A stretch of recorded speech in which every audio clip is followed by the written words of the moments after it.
Hey guys, tonight we're heading back about 2,500 years to a place that basically invented everything we take for granted.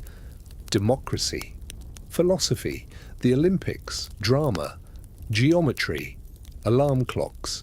Yes, really, we'll get to that. We're talking about ancient Greece.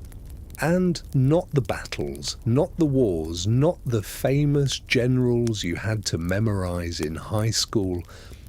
Tonight, we're doing something a little different. We're just going to live there for a while.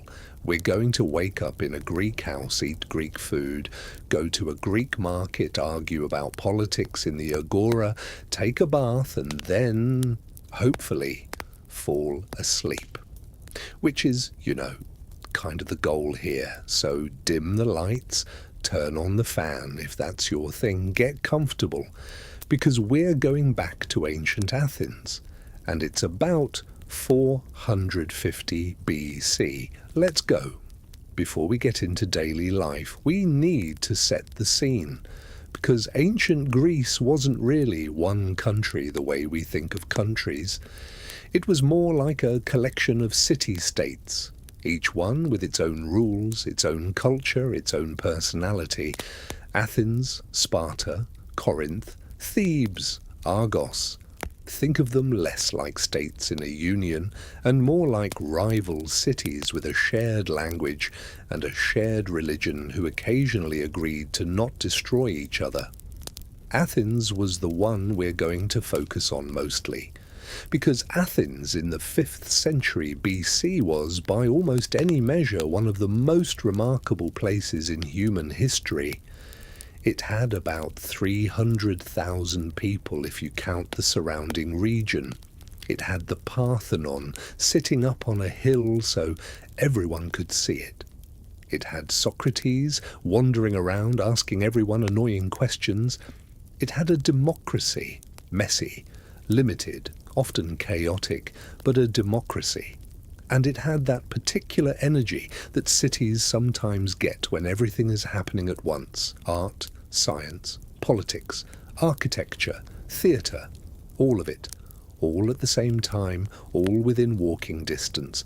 It was also loud, smelly, crowded, and completely exhausting to live in, just like most great cities. So let's see what a regular day actually looked like. The sun comes up early in Greece. In summer, that means somewhere around 5 in the morning. In winter, a bit later. There were no alarm clocks in the way we think of them, but there was something pretty close. A Greek inventor named Ctesibius, sometime around 250 BC, built a water clock, a clepsydra, with a float mechanism that would cause a peg to rise and eventually trigger an audible alarm. Whistles, bells, even pebbles dropping onto metal. So, yes, the ancient Greeks invented the alarm clock, and presumably, like all alarm clocks throughout history, people ignored it. But let's say you're waking up naturally because you're sensible. You open your eyes, your room is small, stone or mud brick walls, a wooden bed frame with rope strung across it, supporting a mattress stuffed with wool or straw. Not memory foam, not even close. The window, if you have one, is small, more of a hole in the wall really, designed to let in air without letting in too much direct sunlight, which would heat the room in summer. The floor might be packed earth, or, if you're reasonably well off, plastered and painted in simple geometric patterns. The ceiling is low, the room is dim, and the first thing you probably notice is the smell. Ancient cities smelled. We tend to romanticize antiquity as a time of marble and olive groves and sea breezes, and there was certainly some of that. But there was also garbage, animal dung, unwashed bodies, tanneries that used urine to soften leather, open drainage in the streets. The Greeks actually had quite strong views about cleanliness and bathing. We'll get to that. But the city itself, particularly in crowded neighbourhoods, was not exactly a spa. You get up, you splash some water on your face from a ceramic basin near the bed. You don't have a toothbrush. You might use a cloth to clean your teeth. Some Greeks used a mixture of pumice, stone powder, or charcoal and vinegar. Others chewed resin from mastic trees, which is actually a natural antimicrobial. Their teeth, for most ordinary people, were not great by modern standards, but they were often better than you might expect, partly because they had no refined sugar. You get dressed. Greek clothing was remarkably simple and remarkably clever. The basic garment for everyone, men and women, rich and poor, was the chiton. This was essentially a large rectangle of linen or wool. You didn't really cut and sew it into a shape. You draped it around your body, pinned it at the shoulders with brooches called fibulae, and belted it at the waist. That was it. That was the whole outfit. Men's chitons typically came to the knee. Women's came to the floor. The wealthy might have theirs made from fine linen imported from Egypt or silk traded in from the East. Ordinary people wore undyed wool which ranged from off-white to yellowish brown. Wealthier citizens might have chitons dyed in rich colours. Purple was the most expensive, made from sea snails, and only the very richest wore it. Over the chiton you might drape a himation, a larger rectangular cloak that you wrapped around yourself for warmth or formality. Men wore it out in public. Women used it to cover their heads when going outside, often drawing it up over their hair. Underneath all of this, in colder weather, you might wear a shorter undergarment. Footwear was sandals, simple leather straps, or for outdoor work or military service, more substantial boots. Or you just went barefoot. Many people did. One of the interesting things about Socrates, who we know quite a bit about because his student Plato wrote everything down, is that he almost always went barefoot, even in winter. Even to fancy dinner parties, his wife, Xanthippe, apparently found this mortifying. But Socrates was famously unbothered by the opinions of others. There were no buttons, no zippers, no elastic. Everything was held in place by pins, clasps, knots, and the clever use of gravity. Greek artists, who were obsessed with depicting the human body, got very good at painting and sculpting the way cloth draped and folded. It's one of the things that makes ancient Greek sculpture so extraordinarily lifelike even now. The fabric moved. The figures breathe. Anyway, you're dressed. You're reasonably clean. Now you need breakfast. Ancient Greek cuisine was built around what the land could provide, and the Greek landscape, rocky, sun-baked, often steep, was not exactly the most generous farmland in the world. 3 things grew reliably: olives, grapes, and grain. Everything else was organized around those 3. Olives were not just food, they were fuel. Olive oil burned in lamps, lubricated machinery, seasoned food, preserved other foods, conditioned leather, and was rubbed onto the skin as a moisturizer. The olive tree was considered sacred to Athena. The myth said that Athena and Poseidon had competed for the patronage of the city. Poseidon struck the ground and produced a saltwater spring. Athena struck the ground and produced an olive tree. The people of the city decided the olive tree was more useful, probably correctly, and named the city after her. Breakfast in an ordinary Athenian household was simple: bread, dipped in olive oil or sometimes in wine. That was usually it. The bread was dense, dark, made from barley. Wheat was more expensive and usually reserved for special occasions or wealthier households. It was baked in round, flat loaves or sometimes in clay pots, buried in the coals. If you were lucky, you might also have some olives, a bit of hard cheese, maybe some dried figs or honey. Fresh fruit was seasonal: grapes, figs, pomegranates, apples, all eaten in their season and dried or preserved for the rest of the year. The main meal of the day was in the evening after work. Lunch, if people had it at all, was another small thing. More bread, some legumes, perhaps some salted fish, because fish was actually quite important. Greece is a maritime country, surrounded by sea on 3 sides, dotted with islands. Fish was eaten fresh near the coast and salted and dried for transport inland. Sardines, anchovies, tuna, octopus, squid, all common. Meat was rarer, not because people didn't want it, but because raising animals took land and resources. Meat was primarily eaten at religious festivals, when animals were sacrificed to the gods. Here's how that worked, and it's a bit surprising. When a Greek city held a religious festival, which happened constantly, there were hundreds of them throughout the year, animals were sacrificed at the temple altar. But after the ritual killing, the meat was divided up and distributed to the citizens. So the sacrifice was also a communal feast. Religion and food were not separate. Going to the temple was also going to the cookout. The gods got the bones and fat burned on the altar. The people got the meat.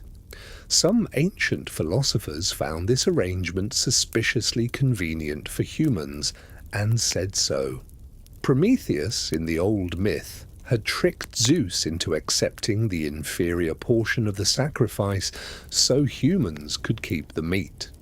Zeus was furious, but the practice was already established. Whether or not Zeus approved, the ancient Athenians got to eat beef about as often as the religious calendar allowed. Wine was the other constant. Greeks drank wine at basically every meal that wasn't breakfast, but not the way we drink wine now. Greek wine was almost always diluted with water, usually 2 parts water to 1 part wine, sometimes 3 to 1. Drinking undiluted wine, what they called a kratos, was considered barbaric, literally. They associated it with the Scythians and other northern peoples who, in the Greek imagination, were rough and uncivilized. The mixing of wine happened in a large ceramic vessel called a crater, which was placed in the center of the room during social gatherings. The host, or a designated servant, would mix the wine, and guests would drink from shared cups. They also added things to their wine: honey, seawater, sometimes herbs and resins. Different regions had different traditions. Spartan wine, apparently, tasted terrible. Several ancient sources mention this. The Spartans were fine with it. Athens had better wine. Of course it did. Let's step back and look at where all of this was happening. A typical middle-class house in Athens was modest by modern standards, but it was well designed for the climate and the way people actually lived. Most houses were built around a central courtyard, an open space with no roof, open to the sky. This wasn't wasted space. The courtyard was the heart of the house. It let in light and air. In summer it caught the breeze. In winter the sun could reach deep into the house through it. It was where cooking often happened, where children played, where women worked on wool and weaving. The rooms arranged around it had specific functions. At the front of the house was the andron, the men's room. This was where the master of the house would entertain guests, hold symposia, receive business visitors.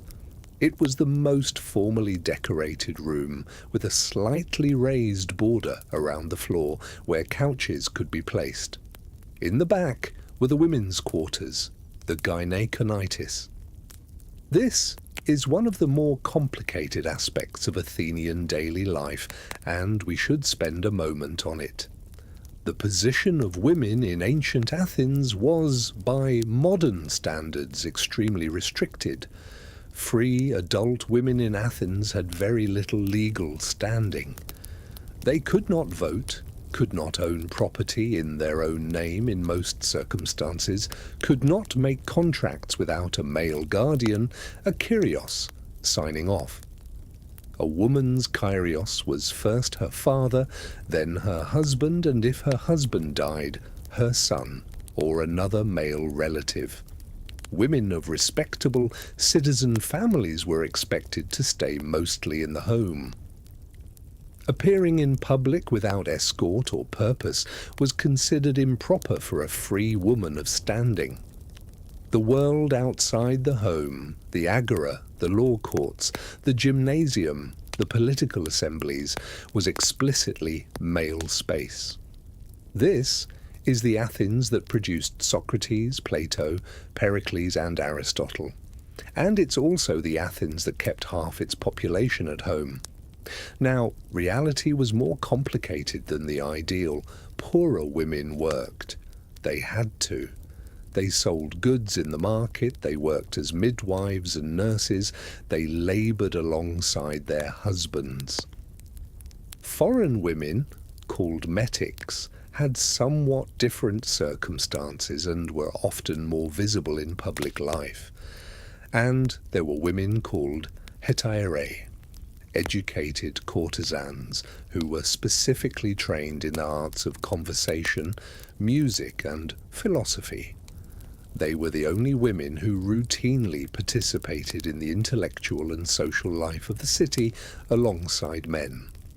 Aspasia of Miletus, the long-term partner of the great statesman Pericles, was one of the most famous. Plato records that Socrates praised her intellect. She was said to have advised Pericles on his speeches. She was also not a citizen. She was foreign. And so she existed in a different category. The most celebrated Athenian women in real life were often women who, for one reason or another, fell outside the usual rules.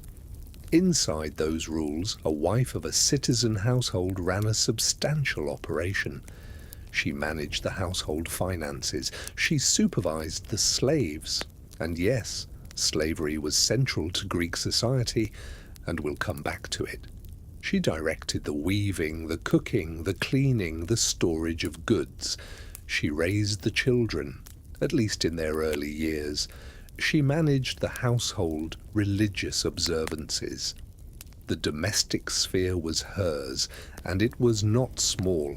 She also participated in the religious festivals that were specifically for women. There were several. The Thesmophoria, a festival honouring Demeter, was attended only by married citizen women and lasted 3 days. Men were completely excluded. What happened at the Thesmophoria was known only to the women who attended. Ancient male sources admit they simply don't know. The historian Herodotus, the playwright Aristophanes, they mentioned the festival but couldn't tell you what went on inside. That's kind of remarkable, actually. In a city that documented everything, philosophy, law, drama, politics, there were rituals at the very heart of civic life that were entirely women's business, and the men just had to live with not knowing. We cannot talk about daily life in ancient Athens without talking about slavery. It is unavoidable. Slavery was foundational to the Athenian economy and way of life. Scholars estimate that somewhere between 1/4 and 1/3 of the population of Athens were enslaved people. Some estimates go higher. They came from everywhere. Prisoners of war, people captured in raids, children born to enslaved parents, people sold into slavery from the regions around the Black Sea, from Thrace, from Asia Minor. Their lives varied enormously depending on who owned them and what work they did. In the silver mines at Lorient, southeast of Athens, enslaved workers lived in brutal conditions. They worked underground in narrow tunnels, breathing bad air, doing exhausting and dangerous labor. Life expectancy was short. Conditions were appalling. The silver from those mines paid for the Athenian navy. The Athenian navy was the foundation of Athenian power. The democracy that we study and admire was funded, at least in part, by this suffering. This is a contradiction that ancient Athenians almost never acknowledged, and modern students of history cannot ignore.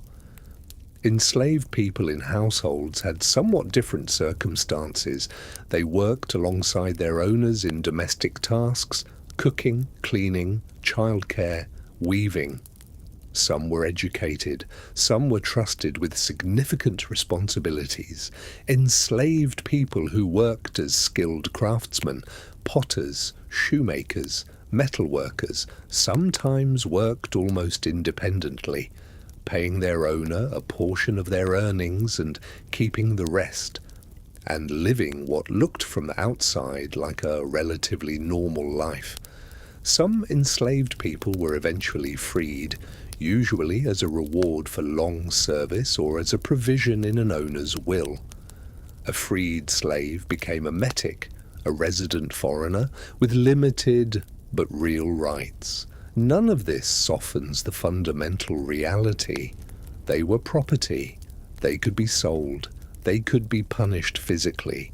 They had no recourse in law.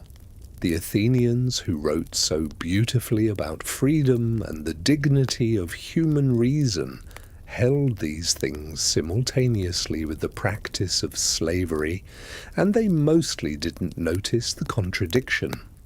Aristotle, one of the greatest philosophers who ever lived, wrote that some people were by nature suited to slavery, that slaves were like tools with souls. He was wrong, and it's worth sitting with how wrong he was and how confident he was about it. Now, let's leave the house, because the center of Athenian public life was the Agora. The word Agora literally means gathering place. It was the central public square of the city, surrounded by colonnaded buildings, open to the sky in the middle. The Agora was where everything happened. It was the marketplace. Stalls and shops ran along the edges, selling food, pottery, fabric, tools, fish, wine, cheap jewelry, writing tablets, olive oil. It was the political center. The buildings around it housed government offices, the council chamber, archives. It was the law court. Cases were heard in open air with juries of ordinary citizens. It was the social hub. Men gathered to talk, argue, hear news, watch people, be seen. And it was, most famously, where the philosophers hung out. Socrates spent most of his adult life in the Agora, stopping people and asking them questions. What is justice? What is courage? What is knowledge? He never wrote anything down. He just talked to people. His students, primarily Plato, wrote down what he said later.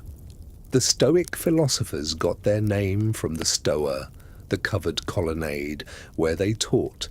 Stoa means porch. The Stoics were literally the porch philosophers. The Agora in the morning was chaotic and loud and fascinating.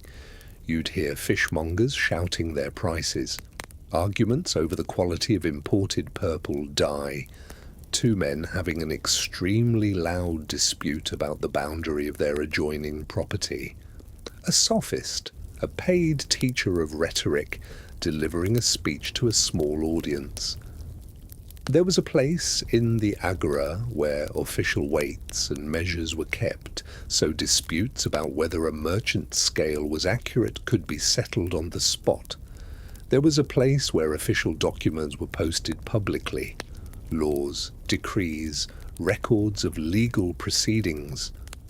In 462 BC, Athens famously had all its laws written on wooden boards and posted publicly in the Agora so that any citizen could read them.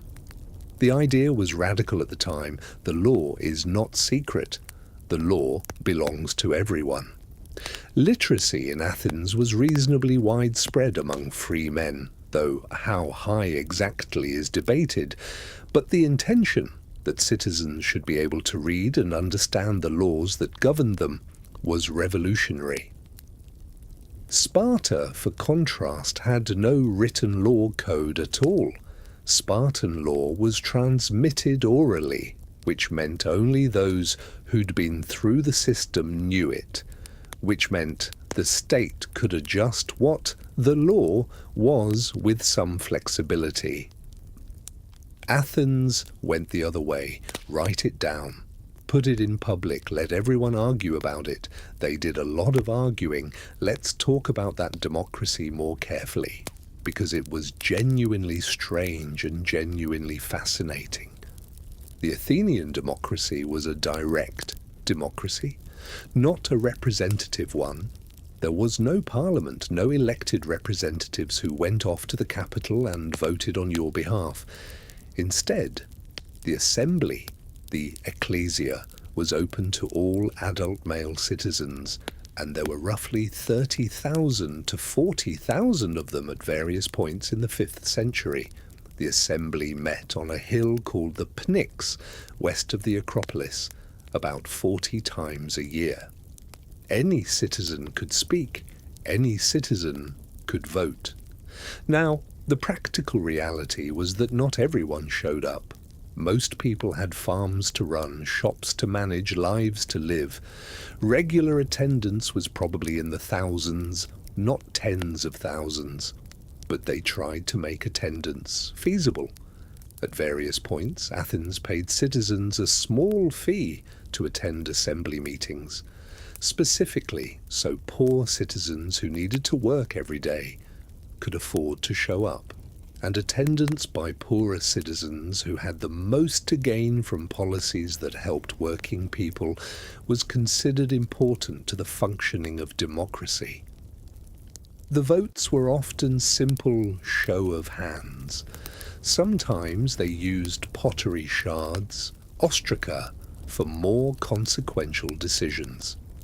Here's the ostracon system, which is one of my favorite things about ancient Athens. Once a year, citizens could vote to exile someone who had become too powerful, not because they'd done anything illegal, just because they'd become too prominent, too influential, potentially dangerous to democracy. Each citizen would scratch the name of their choice on a pottery shard, an ostracon, and hand it in. If any one person got more than 6,000 votes, they were exiled for 10 years. No trial, no crime necessary, just, we've decided you're too powerful, enjoy your vacation. This is where we get the word ostracism. Several famous Athenians were ostracized. Aristides, called the Just, was once famously approached by an illiterate citizen who handed him a pottery shard and asked him to write a name on it.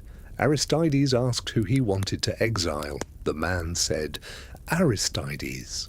Aristides, keeping a straight face, asked if Aristides had done him any wrong. The man said no, he just kept hearing everyone call him the Just, and it was getting annoying. Aristides wrote his own name on the shard. He was duly ostracized.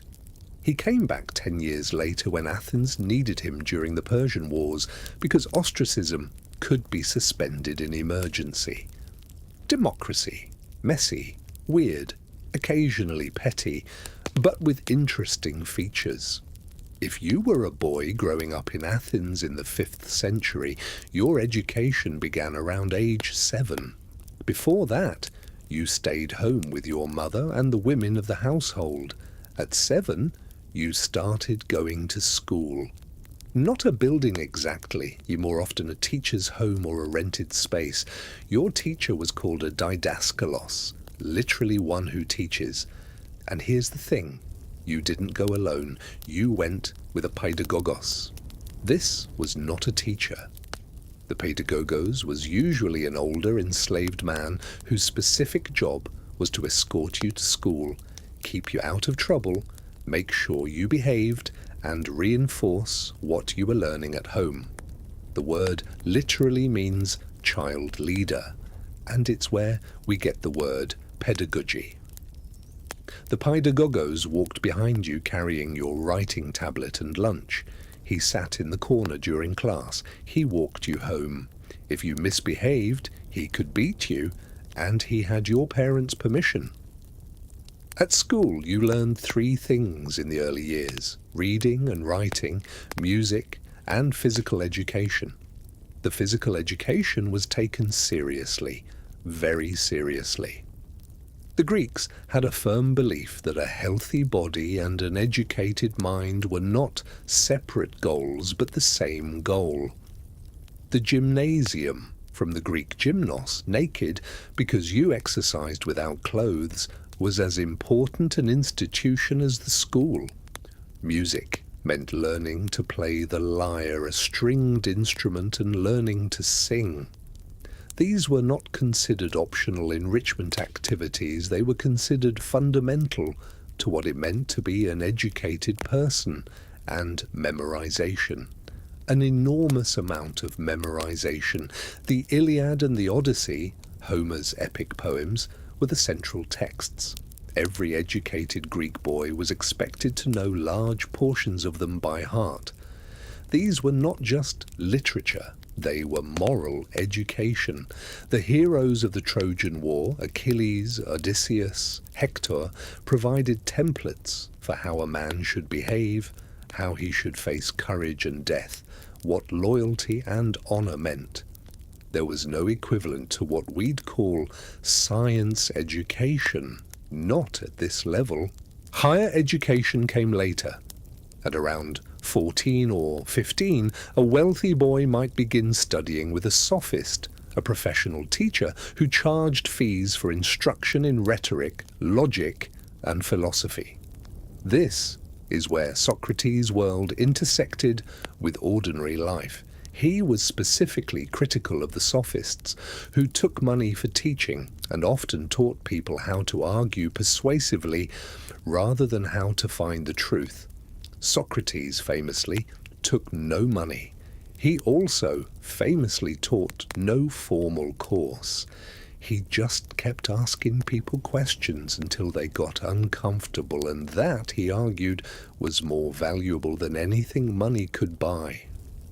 Girls received their education at home from their mothers and the women of the household. This meant domestic management, weaving, cooking, religious observances, household economy. Some women in wealthy households received broader education, literacy, music, poetry, but this was not universal. The assumption was that a woman's world was the household, and her education should prepare her for it. Sparta, as in so many things, was different. Spartan girls received physical training alongside boys. They ran, wrestled, competed in sports publicly. The idea was that strong mothers produced strong warriors. Spartan women were consequently more physically robust and considerably more independent than their Athenian counterparts. Visiting Spartans were often startled by how much Spartan women said out loud in public to men they barely knew. Athenian men were sometimes startled by this too. They found it alarming. The gymnasium was one of the defining institutions of Greek civic life. Every significant Greek city had at least one. Athens had several. The most famous was the academy.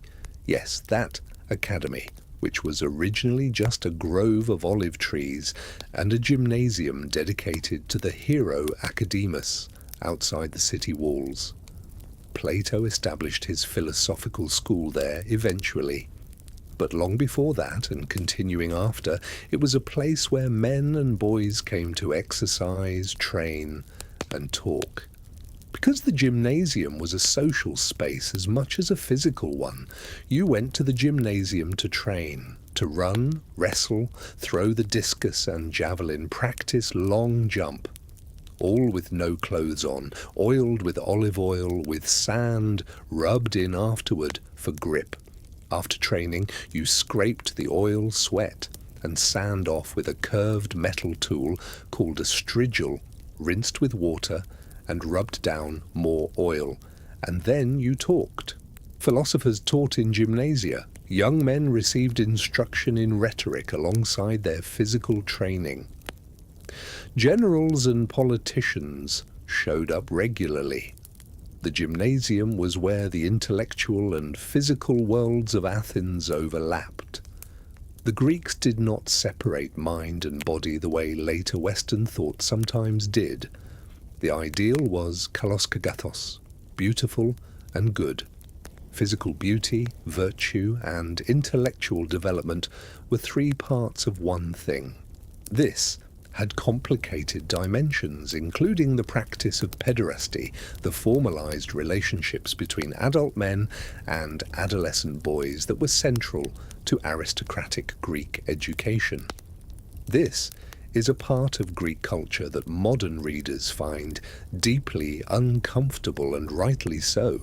Ancient critics also had concerns about it, but it was integrated into the system of education and mentorship in a way that's impossible to understand without acknowledging.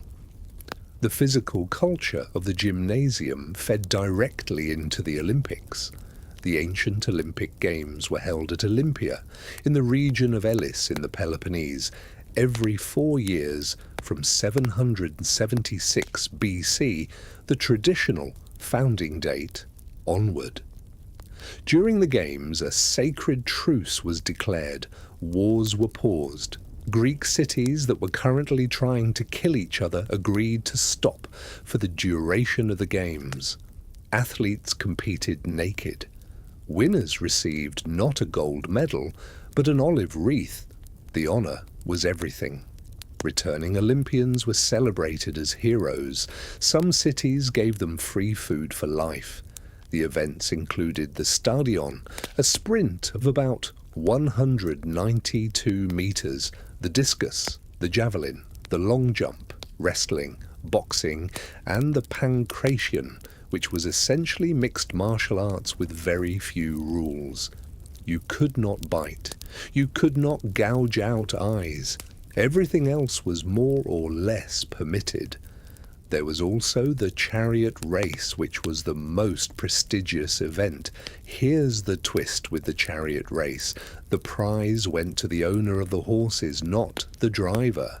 So wealthy patrons could win Olympic glory by funding a team, while the actual person doing the dangerous work of driving 4 horses at high speed around a dirt track received no official recognition.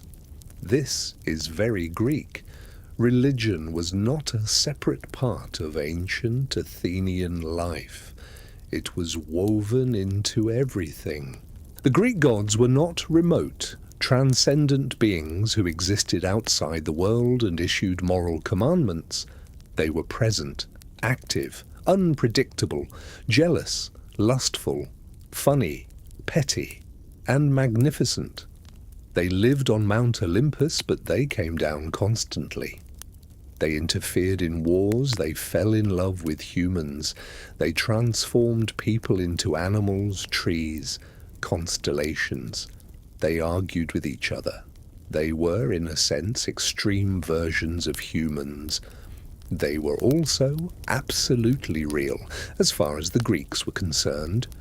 You started the day with small religious observances, a libation, a small pour of wine or oil for the household gods at the small altar near the hearth, a prayer perhaps, an acknowledgement.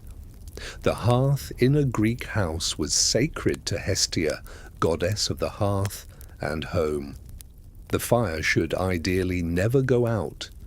If you were starting a new household, getting married, establishing a colony, you would take fire from the mother city's hearth to light your new one.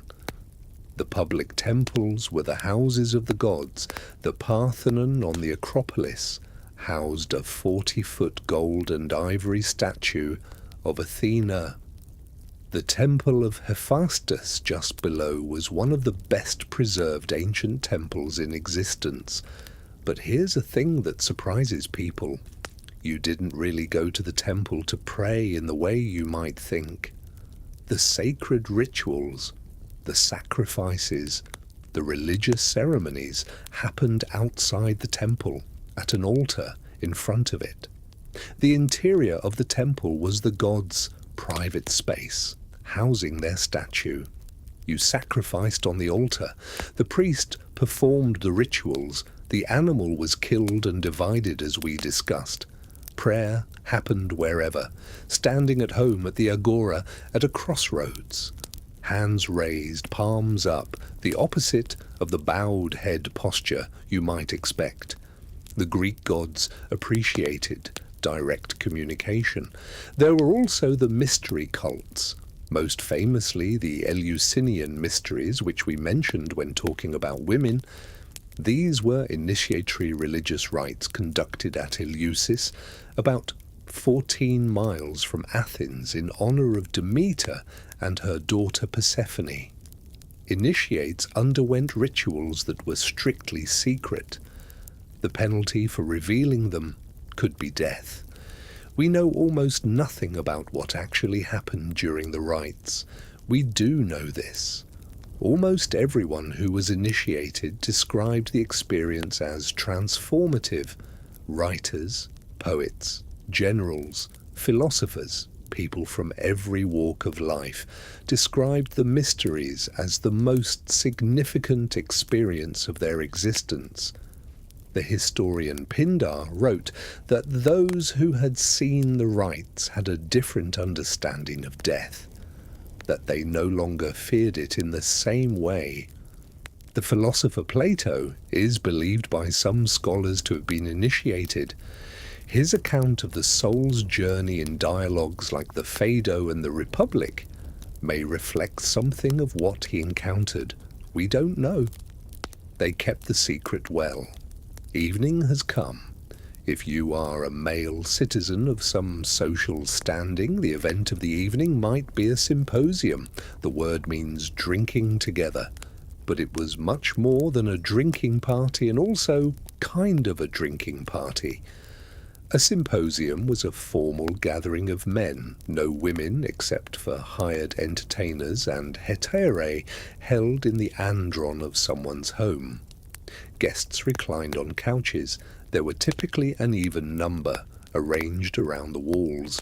Couches came in pairs. A symposiarch was elected to oversee the evening. He decided the ratio of wine to water, the order of activities, and when things had gone on long enough, the evening proceeded in stages. First there was dinner. The food we discussed, simple but good. Bread, olives, cheese, fish, maybe some meat if it was a special occasion. Then the dinner things were cleared away and the serious business began. Wreaths were placed on everyone's heads. The room was perfumed with incense or flowers. The crater of wine was mixed. Libations were poured to the gods. There were 3 standard ones, one to Zeus and the Olympians, one to the heroes, and one to Zeus Soter, Zeus the Saviour. Then the entertainment. A symposium might include music, a hired aulos player, a female musician playing the double flute, or one of the guests might perform. There were games, kotobos, which involved flicking the dregs of your wine at a target across the room. This was apparently hilarious. There were competitions in poetry. Guests would compose or recite verses. trying to outdo each other in cleverness, and there was conversation. The greatest symposia in Athenian history, at least as described in the philosophical literature, were events where the conversation itself was the main event. Plato's dialogue called the Symposium is set at a drinking party where Socrates, Aristophanes the comic playwright, and several other distinguished Athenians take turns delivering speeches on the nature of love. It's both philosophically profound and, if you read it carefully, quite funny. Socrates typically waits until everyone else has said their piece, then systematically questions every claim anyone has made, and arrives at a conclusion that is both unsatisfying and more interesting than anything that came before. This was apparently his standard move, and people kept inviting him anyway. Symposia could go on very late, or in Socrates' case, apparently all night. Plato's Symposium ends at dawn. Almost everyone else has fallen asleep. Socrates is still talking. Athens invented theatre, and not in a small way. The great Athenian playwrights, Aeschylus, Sophocles, Euripides for tragedy, Aristophanes and Menander for comedy, produced works that are still performed 2,500 years later. Theatre in Athens was a civic and religious event, not simply entertainment. The main theatrical performances happened at the festival of Dionysus, the god of wine, ecstasy, and transformation. The theatre of Dionysus on the south slope of the Acropolis could seat perhaps 14,000 to 17,000 people. Admission was cheap, a few obols, and for citizens who couldn't afford even that, the city sometimes subsidized attendance so everyone could come. This was theatre as civic duty. Plays were performed in competition, playwrights submitted their work to be selected, and then, during the festival, 3 or 4 days of performances were held, with judges deciding winners. Winning a playwriting competition was a significant honour. Sophocles won at least 20 times.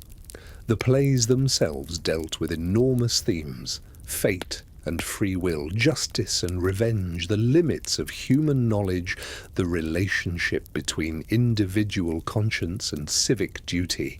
Oedipus Rex, which Aristotle called the perfect tragedy, tells the story of a man who discovers that the terrible fate he tried to escape was the very thing he ran toward. His efforts to prevent the prophecy fulfilled it. The Oresteia, by Aeschylus, traces a cycle of blood revenge through 3 generations, culminating in the establishment of the Athenian law courts as a replacement for the cycle of violence. Justice replaces vengeance. The city replaces the clan. It's not subtle. It was meant to be a celebration of what Athens had created. The performances were elaborate. The actors, all male even for female roles, wore large masks that exaggerated facial expressions and could be seen from the back of the large outdoor theatre. The chorus, a group of 12 to 15 performers who moved together, sang together, and commented on the action, was a constant presence. There was music throughout. The olos accompanied the singing. Comedy was different in tone, bawdy, politically sharp, full of crude jokes and personal attacks. Aristophanes' plays make fun of real people by name, real politicians, real philosophers. Socrates appears as a character in Aristophanes' comedy The Clouds, and he is absolutely skewered. He's depicted as a pompous fraud who teaches people how to make bad arguments sound good. Socrates reportedly sat in audience at the premiere and took a bow so everyone could see him. This is a man who had no concern whatsoever for how he looked. The same festival that included Sophocles' profound meditations on fate also included Aristophanes' jokes about flatulence and corrupt politicians. Both were considered necessary. Both were honoured. Illness in ancient Greece was understood through two overlapping frameworks that coexisted somewhat uneasily. One was religious. Illness was sent by the gods, particularly Apollo and his son Asclepius, god of medicine. Healing temples, Asclepia, were established around Greece where the sick could come to sleep and receive divine healing through dreams. The most famous was at Epidaurus, where the remains of the temple complex still stand. Patients would undergo ritual purification, then sleep in a special hall. In their sleep, Asclepius, or his sacred animals, particularly non-venomous snakes, would visit them and either cure them directly or tell them in a dream what treatment they needed. The site was famous. Thousands of votive offerings have been found there, ceramic models of healed body parts, legs, arms, eyes, internal organs, left by grateful patients. Some of them may have simply recovered on their own. The site was peaceful, the air clean, the diet good. Rest and good food cure a remarkable number of things. Others had what we might call psychosomatic symptoms that responded to the power of the ritual. Others may simply have been lucky. The second framework was what we now call Hippocratic medicine. Hippocrates, the father of medicine, was a physician from the island of Kos who practiced in the late 5th and early 4th centuries BC. He and his followers, the Hippocratic school, produced a body of medical writings that fundamentally changed how people understood disease. The central idea: illness has natural causes, not divine ones. A patient who comes in with a fever should be observed carefully. What are the symptoms? What preceded them? What makes them better or worse? What is the pattern of the disease? This is so basic to us now that it seems obvious, but it was not obvious in 400 BC. The Hippocratic writings describe patient cases in detail, symptoms, progression, outcome, what worked, what didn't. They were building an empirical medical tradition, learning from experience, recording data.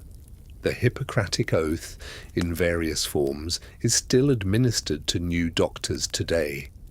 The original version is not quite what you might think. It includes pledges to Apollo and Asclepius. The divine framework was still present. It includes provisions for relationships with patients and their families. And it includes the famous injunction, first, do no harm. Hippocrates understood, revolutionary for his time, that sometimes the most dangerous thing a physician could do was intervene. Let's go back to the Symposium, because this is where some of the most interesting conversations in human history happened. Imagine you're at a dinner party in Athens in 399 BC. It's the last year of Socrates' life. He's 70 years old. He spent 50 years asking people questions they couldn't answer. And now, this year, he's on trial for his life. The charges: impiety and corrupting the youth. The real reason: Athens had just lost the Peloponnesian War to Sparta. The democracy had been temporarily replaced by a tyranny. Many people were looking for someone to blame. Socrates, who had famously criticized the democracy, who had taught some of the men associated with the tyranny, made a convenient target. At the trial, he was convicted by a narrow margin.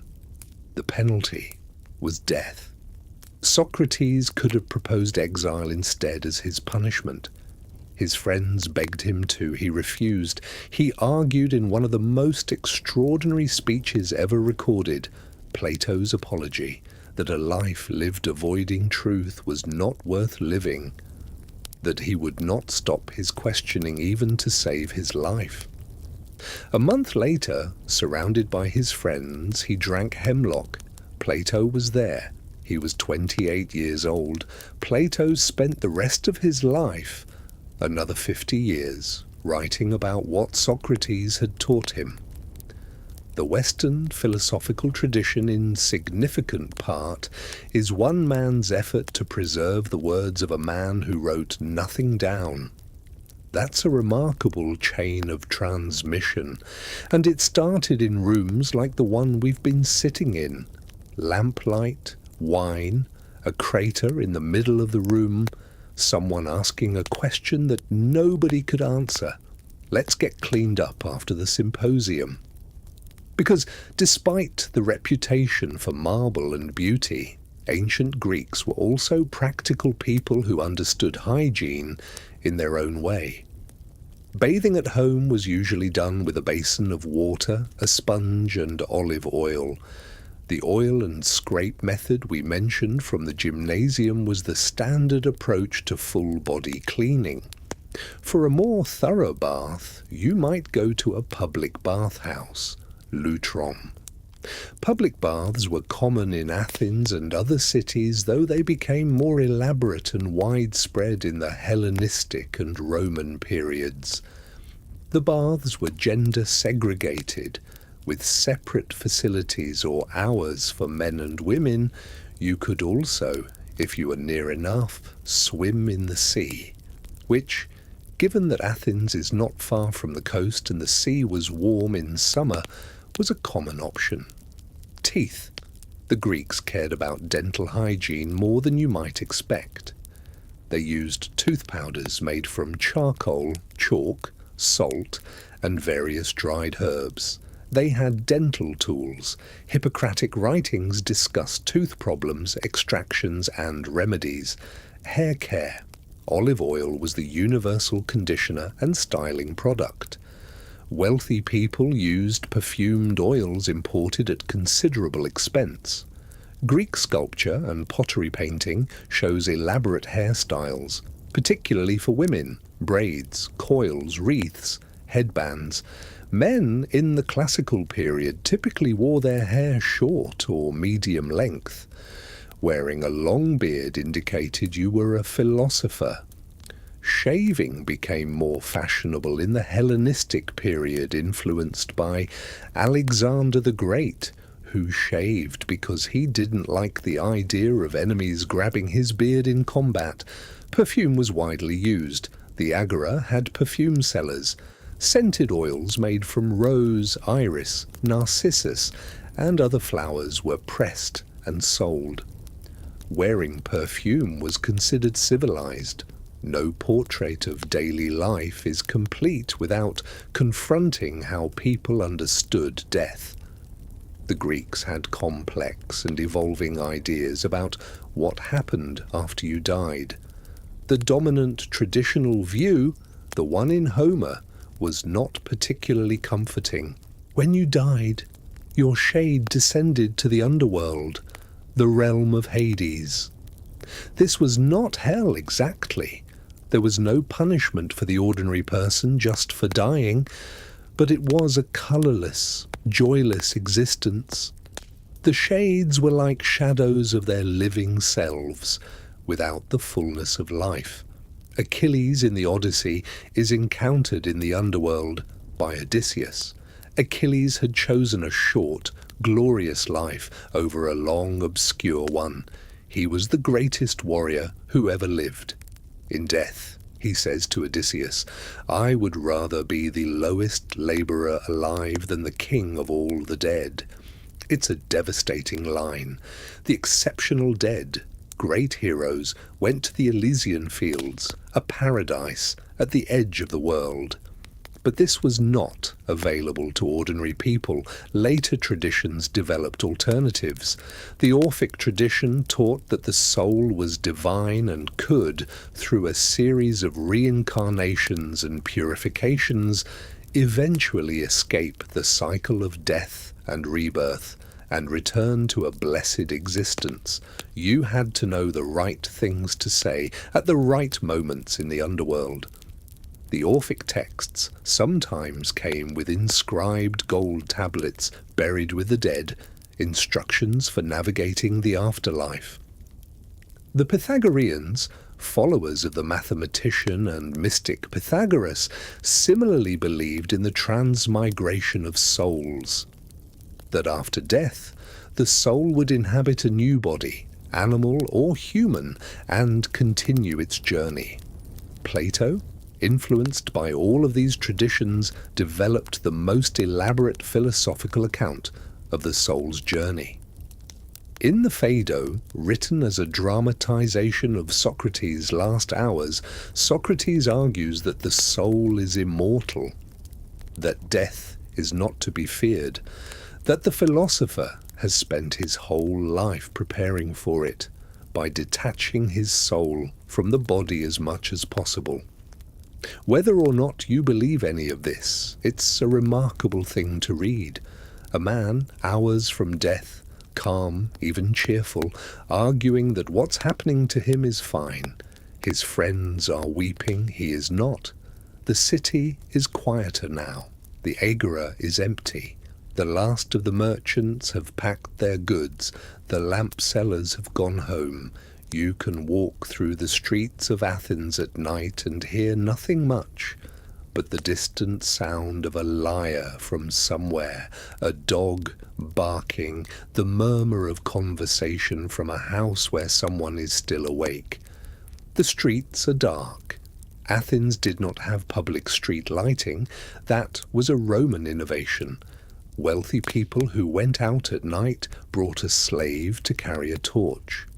The moon, when it was visible, was actually helpful. The lunar calendar meant that important religious festivals were often scheduled around the full moon. The city smells different at night. The fish and food smells of the daytime market are replaced by something cooler. The stone holds the heat of the day and releases it slowly. If you walk toward the Acropolis and look up, you can see the Parthenon. It was new in the 5th century, just finished. The paint was bright, yes, the marble temples were painted, mostly white with vivid coloured details on the friezes, the sculpture, the architectural elements. The pristine white marble we associate with ancient Greece is actually what it looks like when the paint has worn off over 2.5 millennia. The real thing was colourful, vivid reds, blues, golds. It must have been something. Up there in the lamplight, the gold statue of Athena in the interior glimmering, the braziers burning, the city laid out below, the harbour at Piraeus 3 miles away, where the famous long walls ran from the city to the sea, ensuring Athens could never be cut off from its supply lines. The hills of Attica stretching away in every direction. This city, with all its contradictions, its democracy that excluded most of its people, its philosophy that asked every human question, its art that still speaks to us, its slavery, its theatre, its gods. It was not a perfect place. No place is a perfect place, but it was alive in a way that cities sometimes get when everything is happening at the same time, and somehow, from this city, in this century, more ideas about how to think and how to live and what matters came into the world than from almost any other place before or since. It is possible to love something and still see it clearly. You're back in your room now. The symposium is over. The lamps are going out one by one as the oil runs low. You lie back on that rope-strung bed, on the wool mattress. The night air comes through the small window. In the morning, there will be bread and olive oil and whatever the day decides to bring. The Agora will be full again. The philosophers will be at their corners. The fishmongers will be shouting. And Socrates, though not for much longer, will be wandering around asking people to define justice. Nobody will be able to. And somehow that's the whole point. The questions are the thing. That's what the ancient Greeks figured out in this rocky, complicated, brilliant, imperfect place. Not the answers, the questions. Hey, thank you for spending the night in ancient Athens with me. If you made it this far, I hope your pillow is cool and your room is dark and you're feeling exactly the right kind of tired. If you enjoyed this, it would mean a lot if you subscribed. There are more of these coming. More places, more times, more nights, walking through cities that aren't there anymore. Sleep well, we'll be back. Let's go back to that hill, because we talked about the Parthenon from a distance from the streets below, but we haven't actually walked up there yet, and you should. If you lived in Athens, you would. The Acropolis, the high city, was not just a religious site. It was the heart of Athens, the place that told you who you were. You approach it from the west through the monumental gateway called the Propylaea. It was designed by the architect Mnesicles and completed around 432 BC, right at the end of the great building program that Pericles funded with the treasury of the Delian League, a detail that caused considerable resentment among Athens' allies, who felt their contributions were meant for defense against Persia, not beautifying the Athenian capital. Pericles' response essentially was, "The money is spent defending you, so Athens deserves to be beautiful." His critics called this shameless. His supporters called it genius. The Propylaea had two wings. One was a pinacotheca, a picture gallery, one of the first dedicated art galleries in the world, paintings on wooden panels hung for public viewing. You walk through and the Parthenon opens in front of you. It is enormous, 228 feet long, 101 feet wide, with 46 outer columns, each more than 34 feet tall. But here is the thing that architects still marvel at. Nothing in the Parthenon is perfectly straight. The floor curves very slightly upward in the center. The columns lean inward almost imperceptibly. The columns themselves are not straight cylinders, but bulge slightly in the middle, a feature called entasis. All of these subtle adjustments were deliberate. They were made to counteract optical illusions, the way the eye perceives a truly straight, horizontal line as slightly drooping in the middle, the way perfectly vertical columns appear to lean outward when seen against an open sky. The builders curved and tilted everything precisely so it would look perfect. The precision required to do this in an era with no computers, no laser measurements, no modern engineering, is genuinely staggering. Inside stood the chryselephantine statue of Athena Parthenos, Athena the Maiden, built by the sculptor Phidias, 40 feet tall. Gold plates over a wooden frame for her robes, ivory for her skin, precious gems for her eyes. The gold alone weighed approximately 44 talents, about 2,600 pounds. It was technically part of Athens' treasury reserve, and there was a story that Pericles specified the gold should be removable so that in an emergency it could be melted down and used. Whether this was prudence or a defense against the accusation of extravagance is unclear. The statue is gone now, removed in late antiquity and lost to history. We know it only from descriptions and small ancient copies. Around the outside of the Parthenon ran the famous frieze, a continuous, carved relief, nearly 525 feet long, running around all four sides of the building. It depicts the Panathenaic procession, the great festival held every 4 years in honor of Athena, in which a new ceremonial robe was woven and carried to the goddess's statue. It's the only major surviving piece of ancient Greek art that depicts ordinary humans, not gods, not mythological heroes, in a religious context, citizens, horsemen, women carrying offerings, older men watching, real people, carved in marble.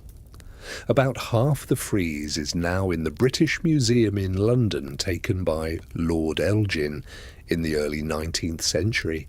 The rest is in Athens. The debate over where they belong continues. We should talk about Pericles, because he is inseparable from the Athens we've been walking through. Pericles was the dominant political figure in Athens for roughly 3 decades, from the 460s to his death in 429 BC. He was not a king. He was not a dictator. He was a citizen who was elected year after year as strategos, general, by the popular assembly. He could be voted out. He had been briefly. He always came back.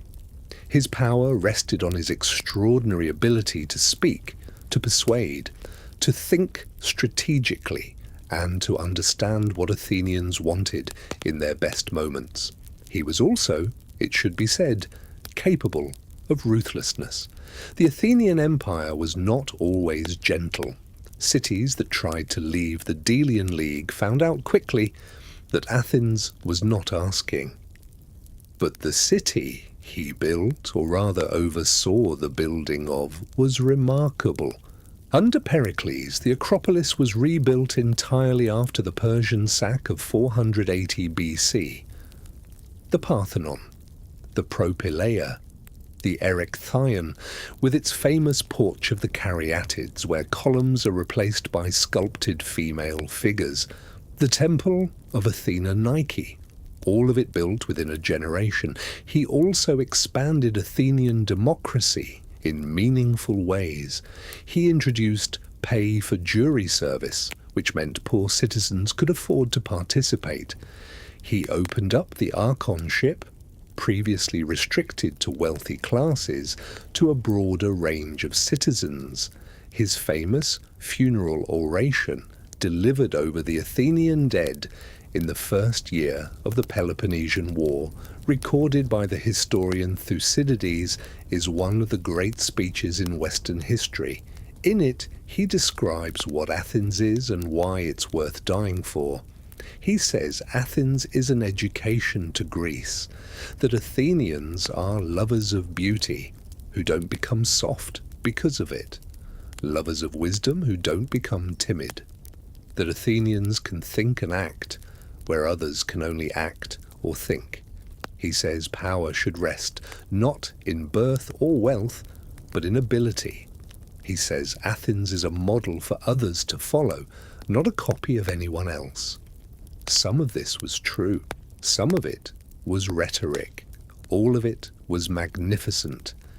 He died 2 years later, in the great plague that swept Athens during the early years of the Peloponnesian War. A city crowded with refugees from the Attic countryside, packed inside the long walls, was exactly the kind of environment a plague needed.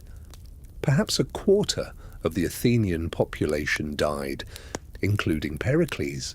The Golden Age ended with the man who built it. It's the middle of the day now. Let's go back to the Agora. The sun is high and it's hot. Summers in Athens are serious business, the kind of heat that makes the marble shimmer and makes everyone want shade. The stoas, the covered colonnaded walkways, are full of people taking advantage of the shade while continuing to do everything they would otherwise be doing. The Stoa of Attalos, reconstructed in the 20th century and still standing in the ancient Agora of Athens, gives you a sense of what these felt like. A long covered walkway, 2 stories high, with shops along the back wall and an open colonnade facing the square. You could walk its entire length in shade. You could see the whole Agora from it. You could duck into a shop without stepping fully into the sun. The commercial activity of the Agora was organized loosely by type.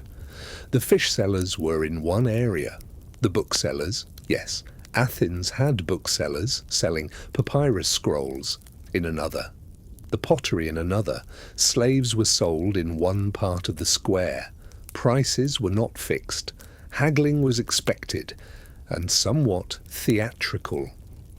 The fishmongers were notorious for bad behaviour. Athenian comedy is full of jokes about fishmongers cheating customers and lying about the freshness of their fish. The metics, foreigners living legally in Athens, ran much of the commercial life of the city. They could not own land, they could not vote, they paid taxes, they served in the military, and they built businesses. Some became wealthy. Some became prominent enough that their opinions were quoted and their houses visited by the leading figures of the city. But they were always outside the innermost circle of Athenian identity. Citizenship was guarded jealously. Under Pericles, you needed both parents to be Athenian citizens to claim citizenship yourself. This is one of the great ironies of Athenian democracy. The city that invented the principle that all men should have a voice in their government applied it narrowly. Women excluded, slaves excluded, foreigners excluded, non-citizens of all kinds excluded. The logic of the principle, however, was available to anyone, and over the following centuries, people kept picking it up and extending it further. Athens was not just a city of philosophers and politicians, it was a city of makers. The pottery of ancient Athens, Attic pottery, is some of the most extraordinary ceramic work ever produced. The red figure and black figure techniques developed in Athens in the 6th and 5th centuries BC created vessels of astonishing elegance and narrative power. The black figure technique painted figures in black silhouette on the natural red clay. The red figure technique reversed this, painting the background black and leaving the figures in the clay's natural red, which allowed for much more detailed internal drawing. These weren't just art objects, they were practical vessels, amphoras for wine and oil, craters for mixing wine, hydrias for carrying water, kylixes, flat drinking cups with 2 handles, for symposia. But they were decorated with extraordinary care. Mythological scenes, athletic events, scenes of daily life, battle scenes, scenes from the Symposium itself. Some were signed by their makers. We know the names of individual Athenian potters and painters, Exekias, Euphronios, the Cleophrades painter, because they sometimes signed their work. Artists had identities. Their work had value. The pottery workshops were mostly in the Kerameikos district, the Potter's Quarter, northwest of the Agora. Kerameikos, ceramic, same word. It was also, confusingly, the location of one of Athens' main cemeteries. The road leading out of the Dipylon Gate, the main gate of the city, ran through the Kerameikos, past the graves, and out toward the academy. This meant that the road where philosophers walked to school, where funeral processions travelled, and where potters set up their kilns were all the same road. The Athenians seemed fine with this combination. The metalworkers, bronze and iron, were in their own districts. Athens produced fine bronze work, though Corinth was perhaps more famous for it. The construction trades were enormous during the Periclean building program. Stonemasons, sculptors, carpenters, painters, thousands of workers employed on the Acropolis projects over decades. Unusually, the accounts for some of these building projects survive. Ancient administrative records inscribed on stone, they tell us that free citizens, metics, and enslaved workers worked side by side on the Parthenon. They were paid the same daily rate regardless of status, 1 drachma per day.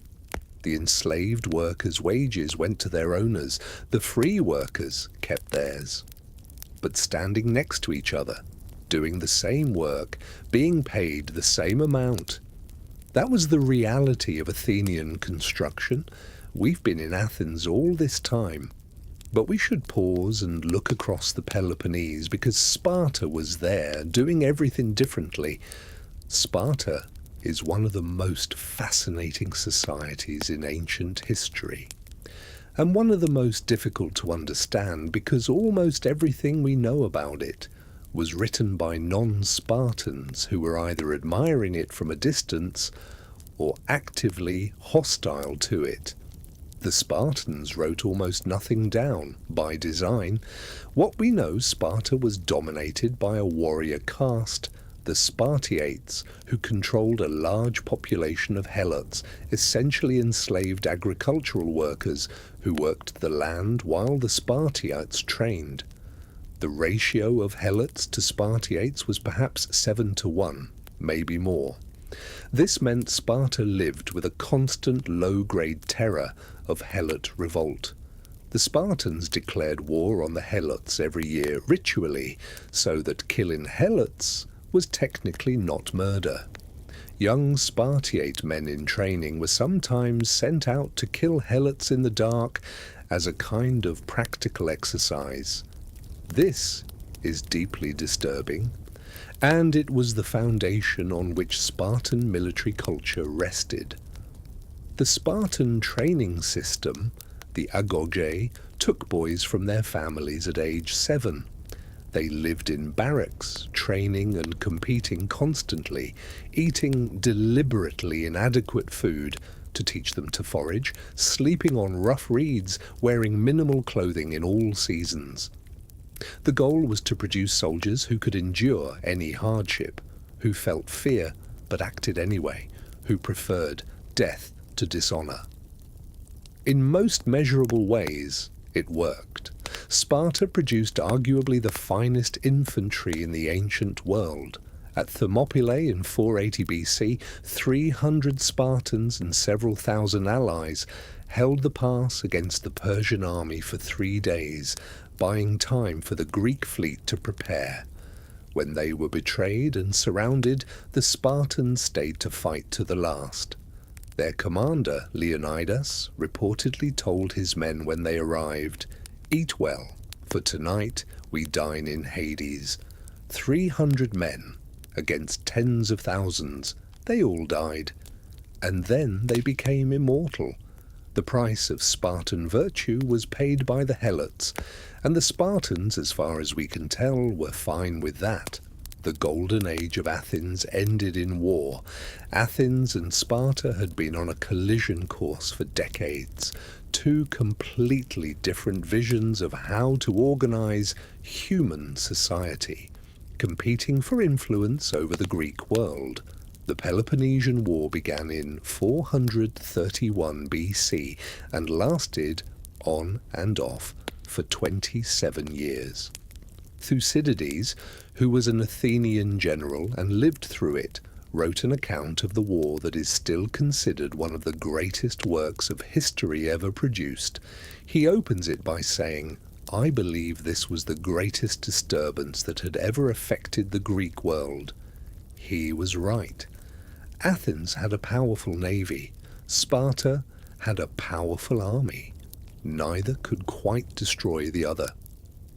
Athens retreated behind its walls and let Sparta devastate the Attic countryside, while the Athenian navy controlled the seas, and the income from the empire kept the city supplied. Then the plague came. Then political turmoil. Then a catastrophic military expedition to Sicily, the Sicilian expedition of 415 BC, that destroyed the best of the Athenian army and navy in a distant island. The democracy lurched through crisis after crisis. Brilliant generals were exiled or executed by paranoid voters. Demagogues rose and fell. Sparta eventually allied with Persia, the same Persia Athens had heroically resisted at Marathon and Salamis, because Persia had money and Sparta needed a navy. In 404 BC, Athens surrendered. The long walls were torn down, the Athenian Empire was dissolved. An oligarchic government, the 30 Tyrants, was installed by the Spartans. The 30 lasted about a year. They were brutal and erratic and eventually overthrown. Democracy was restored. But something had changed. The confidence was gone. The mood was darker. It was in this atmosphere that Socrates was put on trial and executed, and Plato, watching, decided he needed to figure out what had gone wrong. He spent 50 years on the question. Athens recovered, slowly, partially, but the center of gravity was shifting. To the north, in Macedonia, a king named Philip II was unifying the Greek city-states by a combination of diplomacy, bribery, and military force that the Greeks found both impressive and alarming. The orator Demosthenes delivered speech after speech warning Athens about Philip. The Philippics, his passionate warnings against the Macedonian threat, gave us the word Philippic for any fierce verbal attack. Athens mostly didn't listen.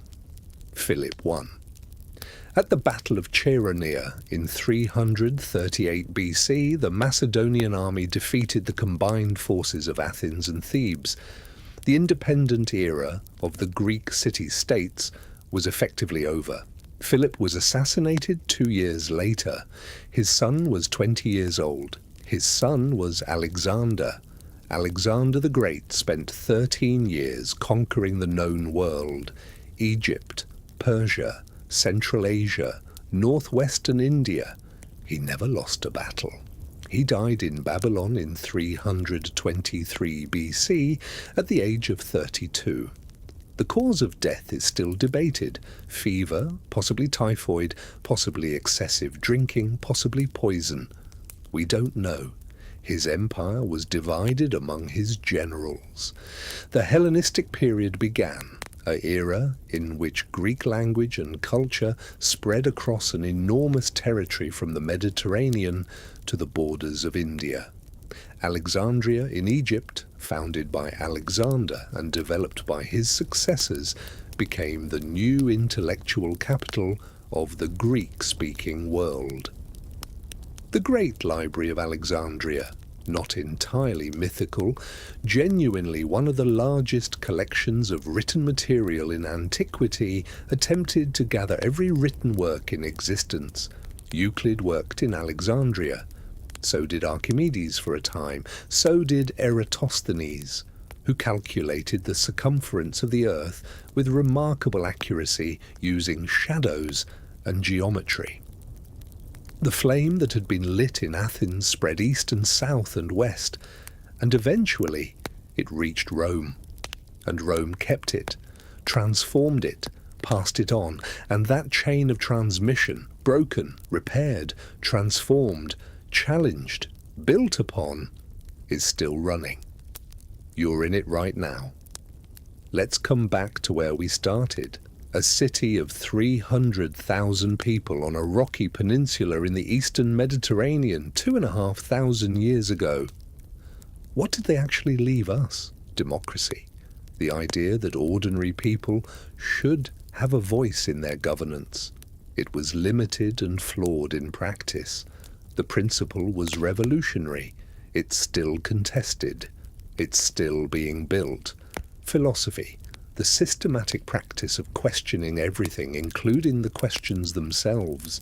Socrates, Plato, Aristotle, the Stoics, the Epicureans, the skeptics. Most of the categories Western philosophy still uses were established in Athens and its orbit. Theatre, the idea of standing in front of an audience and telling them a story that matters. Tragedy, comedy, and all the forms that descended from them. The Olympic Games, competition as celebration, sports as civic ritual. Medicine, Hippocrates' revolutionary idea that disease has natural causes and should be treated by careful observation. Architecture, the proportions and forms of the Parthenon have been copied endlessly. Every neoclassical courthouse, bank and government building in the Western world is a conversation with those columns. Historiography, Herodotus and Thucydides invented the idea of writing history as a careful inquiry based on evidence and testimony, not just myth. Mathematics and science, Pythagoras, Euclid, Archimedes, Eratosthenes. The foundations of geometry and mathematical reasoning. The alphabet we're using right now descended from the Phoenician script that the Greeks adapted and passed to Rome, and eventually to us. None of these are pure gifts. Each came wrapped in contradiction. The democracy excluded most people. The philosophy sometimes justified oppression. The science was mixed with superstition. The beauty was paid for with someone else's suffering. This is always true of human achievement.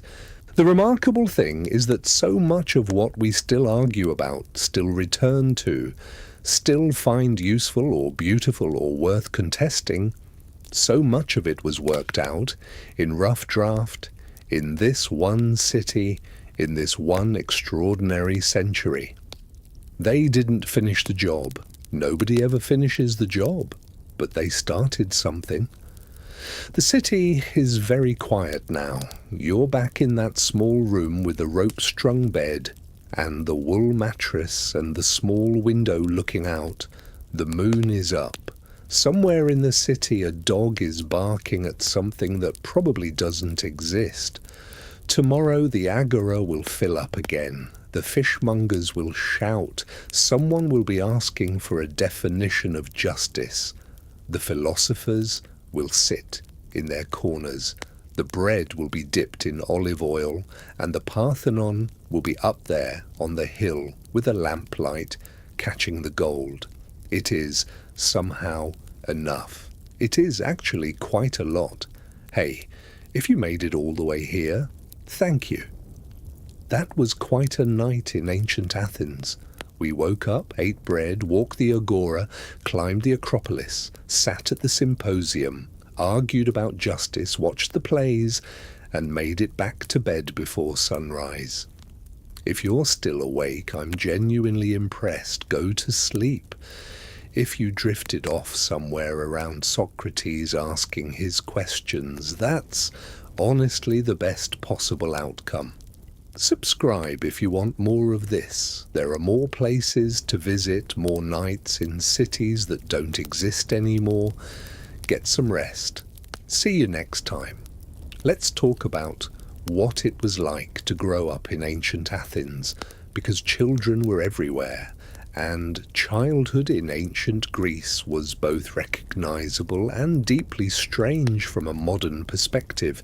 Newborns were not automatically welcomed into the family. Within a few days of birth, the father made a decision. He would examine the child and decide whether to raise it. If he decided no because of poverty, because the child appeared unhealthy or disabled, because he already had enough children, or in some cases simply because the child was a girl, the baby was exposed. Exposed meant left outside, usually at a crossroads or at a public place. This sounds like abandonment and death, and sometimes it was. But in practice, many exposed infants were picked up by others, sometimes by people who wanted a child, sometimes by people who wanted to raise a slave. The child would be taken in and raised, but with a different status than a freeborn citizen. This practice, tragic by modern standards, was accepted in the ancient world across many cultures. Athens was not exceptional in this. If the father accepted the child, there was a naming ceremony, the amphidromia, held on the 5th or 7th day after birth. The father would run around the hearth, carrying the infant, symbolically presenting it to the household gods and acknowledging it as his own. Gifts were given. The child had a name. After that, the first years of life were spent close to the women of the household, mother, grandmother, nurses, if the family had them. Children were swaddled tightly in their infancy, which Greek medical writers debated the merits of. Toys have been found in archaeological digs across Greece. Clay rattles, small terracotta animals on wheels that could be pulled along on strings, dolls with articulated limbs, tops. The universality of children's toys across time is one of the things that makes ancient history suddenly feel very immediate. Those rattles were shaken by babies. Those wheeled animals were pulled across stone floors. Those articulated dolls were dressed and undressed and put to sleep in tiny ceramic beds. There are epitaphs on children's graves in ancient Athens. A few of them survive. They read simply, "We loved you. You were ours. You were here." As children grew older, the boys began their transition to the world outside the home. The girls stayed closer to the domestic sphere. We discussed education earlier, the didaskalos, the paidagogos, the memorization of Homer. But there was also just childhood, playing in the courtyard, festivals with sweets and games, the great Panathenaic procession which children participated in, watching the theatre. Coming-of-age rituals marked the transition to adult status. For boys from aristocratic families, at about 16 to 18 they entered the ephebeia, a 2-year period of military training and civic education, during which they performed border guard duty and were formally inducted into their deme, their local civic unit, as citizens. For girls, the transition was marriage. The age of marriage for girls in Athens was early by modern standards, typically mid-teens. Their husbands were usually significantly older, often in their 20s or 30s. The marriage was arranged between families. The girl's consent was not legally required, though in practice some families did take the girl's preferences into account. The wedding ceremony was elaborate. The bride was bathed in water drawn from a sacred spring. She made offerings to Artemis, goddess of transitions. There was a feast at the bride's father's house. Then the groom led her, sometimes carried her, in a torchlit procession through the streets, to his home, to his hearth, to her new household. The transition from daughter to wife was also a transition between the protection of one Kyrios and another.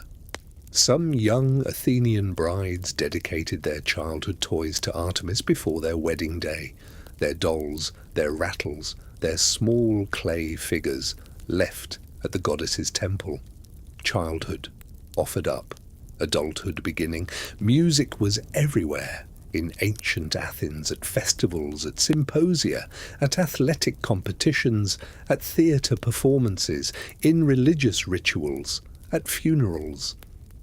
The primary instruments were the aulos, a double-piped reed instrument with a sound something like an oboe, possibly more nasal and piercing, and the lyre, a stringed instrument plucked with a plectrum. There was also the kithara, a more elaborate stringed instrument used by professional musicians, and various percussion instruments, frame drums, clappers, castanets. Music was considered a moral force. Plato, in his philosophical writings about the ideal city, famously argued that music should be carefully controlled. Certain musical modes were enervating, making people soft and emotional. Certain rhythms encouraged orderly thought. The wrong music could corrupt youth. This sounds strange to us, but the Greeks took music seriously in a way that integrated it with ethics. The education system reflected this. Music was not an extra, it was foundational. A man who couldn't sing in tune or play the lyre was considered uneducated in a fundamental way. At symposia, singing was a participatory activity. Guests would pass around a branch of myrtle and each would sing in turn, a scholia, a drinking song. These ranged from famous traditional songs to improvised verses. Some were quite short. A famous one goes approximately, "The best thing is health. Second best is being beautiful. Third is wealth gotten without trickery. Fourth is being young with one's friends." Simple, agreeable, probably sung with feeling. Painting was considered a high art, though almost nothing survives. The panel paintings, pictures on wooden boards that hung in galleries and public spaces, have been lost to time and climate. We know them mostly from descriptions. What survives is on pottery, the red and black figure painting we discussed, and in fragments of wall painting from various sites. Sculpture is what survives most gloriously. The sculptures of the Parthenon frieze, the surviving pedimental figures, the great bronzes recovered occasionally from the sea, where ancient shipwrecks have preserved what time destroyed on land. These give us a direct connection to what Athenian artists saw and made. The Rieti bronzes, two larger-than-life bronze warriors found off the coast of Calabria in 1972, are arguably the most beautiful ancient sculptures that survive. 5th century BC, unknown subjects, standing in perfect, calm, terrible readiness. They have eyelashes of bronze, teeth of silver, lips of copper, glass eyes. Standing in front of them in the museum in Reggio Calabria, people sometimes just stop. For a long time, there is nothing else to say. Athens was connected to the wider Mediterranean world in ways that shaped everything about it. The port of Piraeus, connected to Athens by the long walls, was one of the busiest trading ports in the ancient world. Ships came from Egypt with grain, from the Black Sea coast with more grain. Athens was chronically dependent on imported food to feed its population. From Phoenicia, with purple dye and glass. From the eastern Mediterranean, with luxury goods of every description. Athenian pottery, those beautiful red and black vessels, has been found from Spain to Afghanistan. The reach of Athenian commerce was extraordinary. Travel was slow and often dangerous. Overland travel in ancient Greece was difficult, the terrain was rugged, the roads were tracks, and bandits were a real concern. Sea travel was faster, but weather-dependent. The sailing season ran roughly from spring to autumn.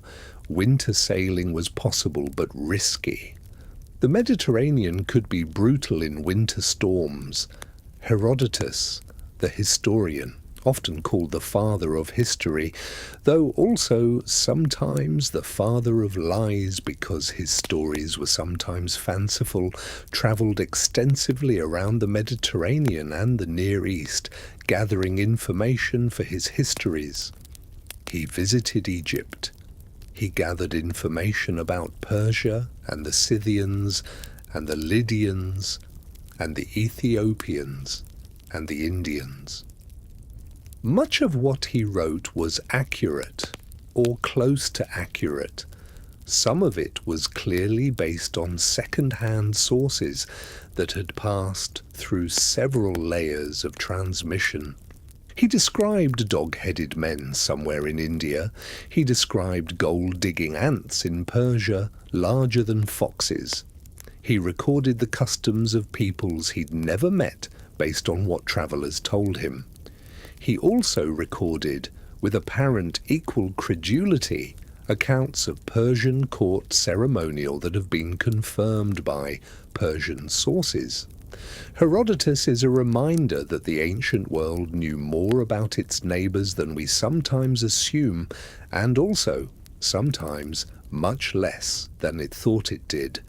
Greek travellers and colonists had been spreading across the Mediterranean for centuries before the classical period. Greek colonies dotted the coastlines of southern France, Spain, Italy, the Black Sea. Massalia, modern Marseille, was a Greek colony. Naples, Neapolis, the new city, was a Greek colony. Syracuse in Sicily was one of the largest Greek cities in the world. The Greek world was not a single place.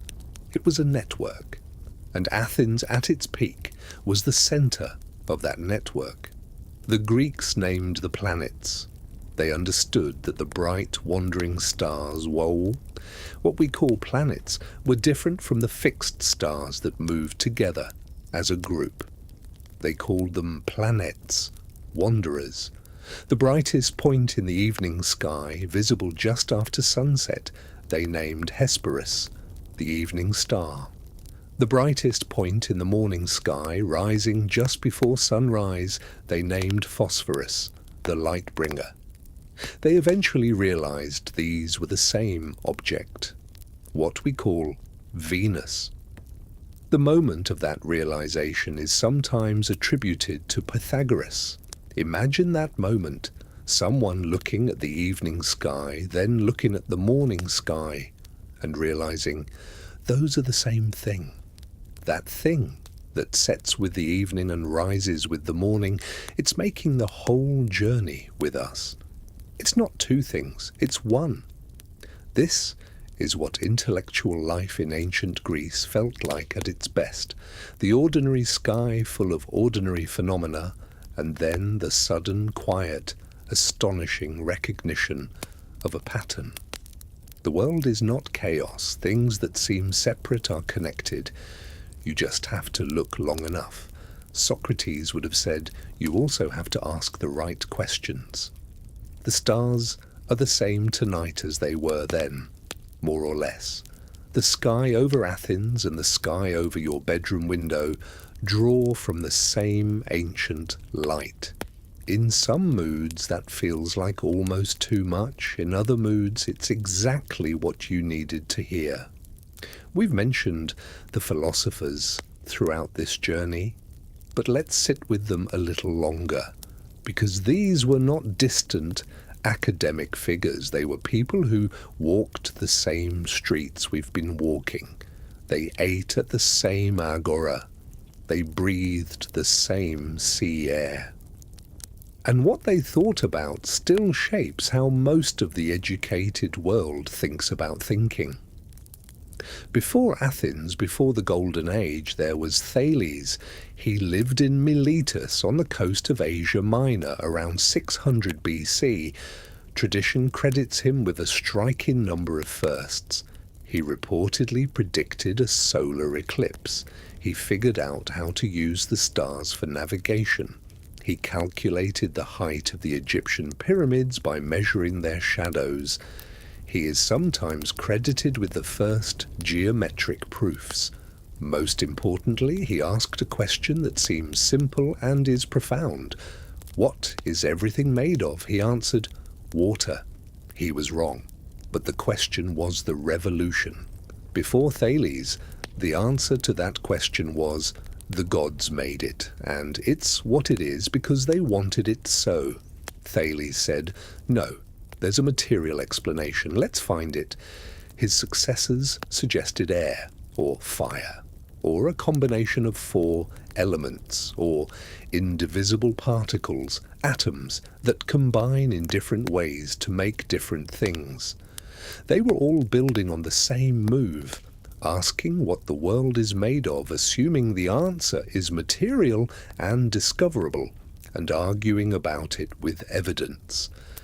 This is the beginning of natural philosophy, which became science. A generation after Thales, Heraclitus of Ephesus was saying things that are still quoted. You cannot step into the same river twice. Everything flows. Nothing stands still. The world is not a collection of stable things. It is a process. Everything is in flux. What seems permanent is actually just change happening slowly enough that we don't notice. He was also, by all accounts, deeply contemptuous of other people's ability to understand this, and said so at length. His writing style was deliberately obscure. He was nicknamed the Obscure in antiquity. He thought most people wandered through their lives asleep, mistaking their private fantasies for a shared reality. This kind of person is infuriating and often correct in interesting ways. Parmenides of Elea said the opposite of Heraclitus. Change is impossible. Motion is impossible. What is. What is not cannot be. This sounds like nonsense, but follow the logic. If something changes, it becomes something it wasn't before. So it wasn't, and then it was. But how can something that wasn't come to be? From nothing, nothing comes. Therefore, change is illogical. What exists is one indivisible, unchanging. The world of our senses, where things appear to move and change, is illusion. Only reason can reach truth. The physical world is a lie. Plato, reading this, found it very interesting. We've mentioned Socrates several times, but let's look at him more carefully. He was born around 470 BC.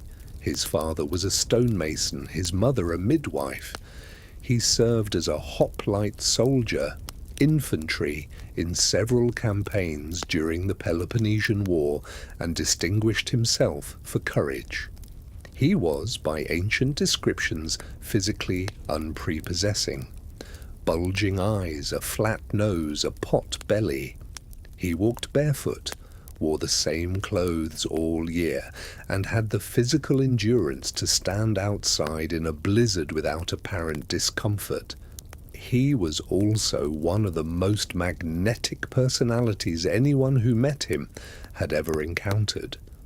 His method, what Plato called the elenchus, and which philosophers now call the Socratic method, was to ask someone what they thought about a subject, draw out their assumptions, and then ask questions about those assumptions until the person realized they didn't know what they thought they knew.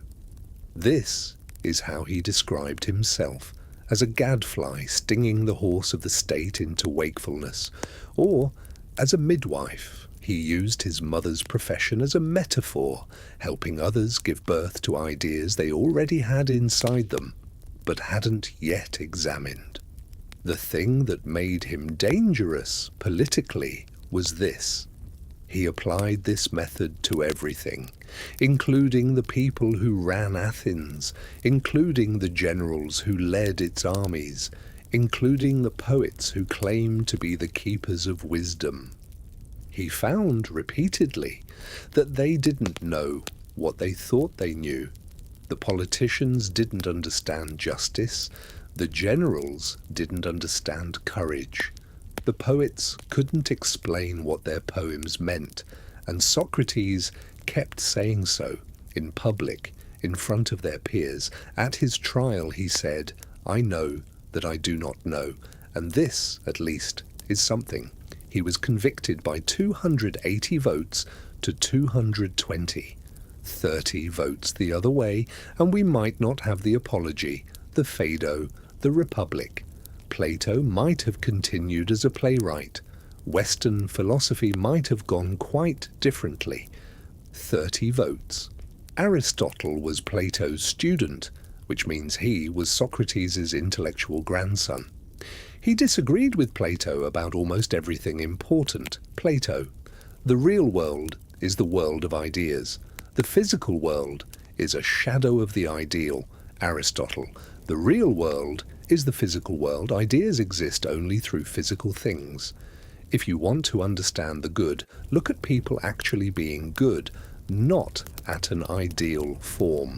This is the great split in Western philosophy: Platonism and Aristotelianism, idealism and realism, still running.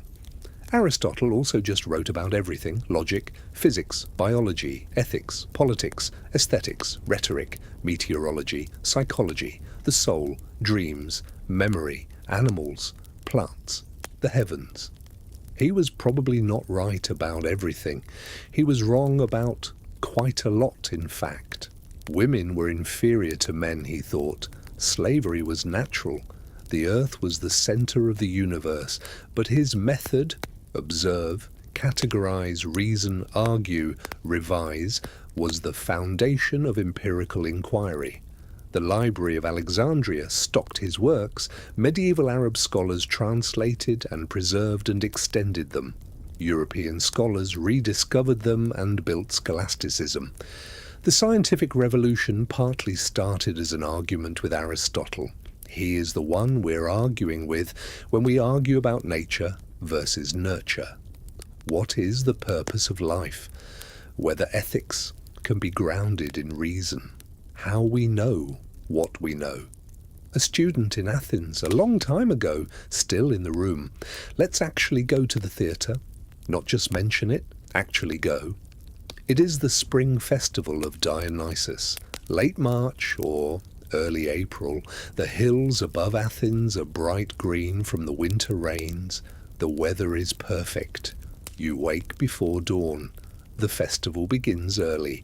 The theatre of Dionysus on the south slope of the Acropolis is filling up. You can hear the crowd from across the city, the buzz of thousands of people finding their seats. The seating is hewn from the rock of the hillside in a great semicircle. The theatron, the watching place. The front rows are marble thrones reserved for priests and dignitaries. You can see their carved backs from a distance. You've come early to get a good spot, not too far back. You want to see the masks, hear the words. Not the front few rows. Those are reserved. The theatre faces the mountain. Behind the acting area, the orchestra, the circular dancing floor, is the wooden stage building called the Skene. This is where we get our word scene. The actors enter and exit through doors in the Skene. The structure also serves as a backdrop. It can represent a palace, a temple, a cave, depending on what is painted or hung on it. Overhead, there are mechanical cranes, the mechane, that can lower actors from above. This is where gods appear, descending from the sky to resolve the plot. Deus ex machina, God from the machine. We still use the phrase for a convenient plot resolution. The Greeks invented the device and also, arguably, the criticism of it. Some ancient critics found the sudden divine interventions in plays too convenient, too easy. The plays begin. 3 tragedies are performed. They might be 3 separate plays, or they might be a connected trilogy, like Aeschylus's Oresteia. Then a satyr play. a short comedy featuring satyrs, the half-goat companions of Dionysus, a kind of palate cleanser. Then comedies.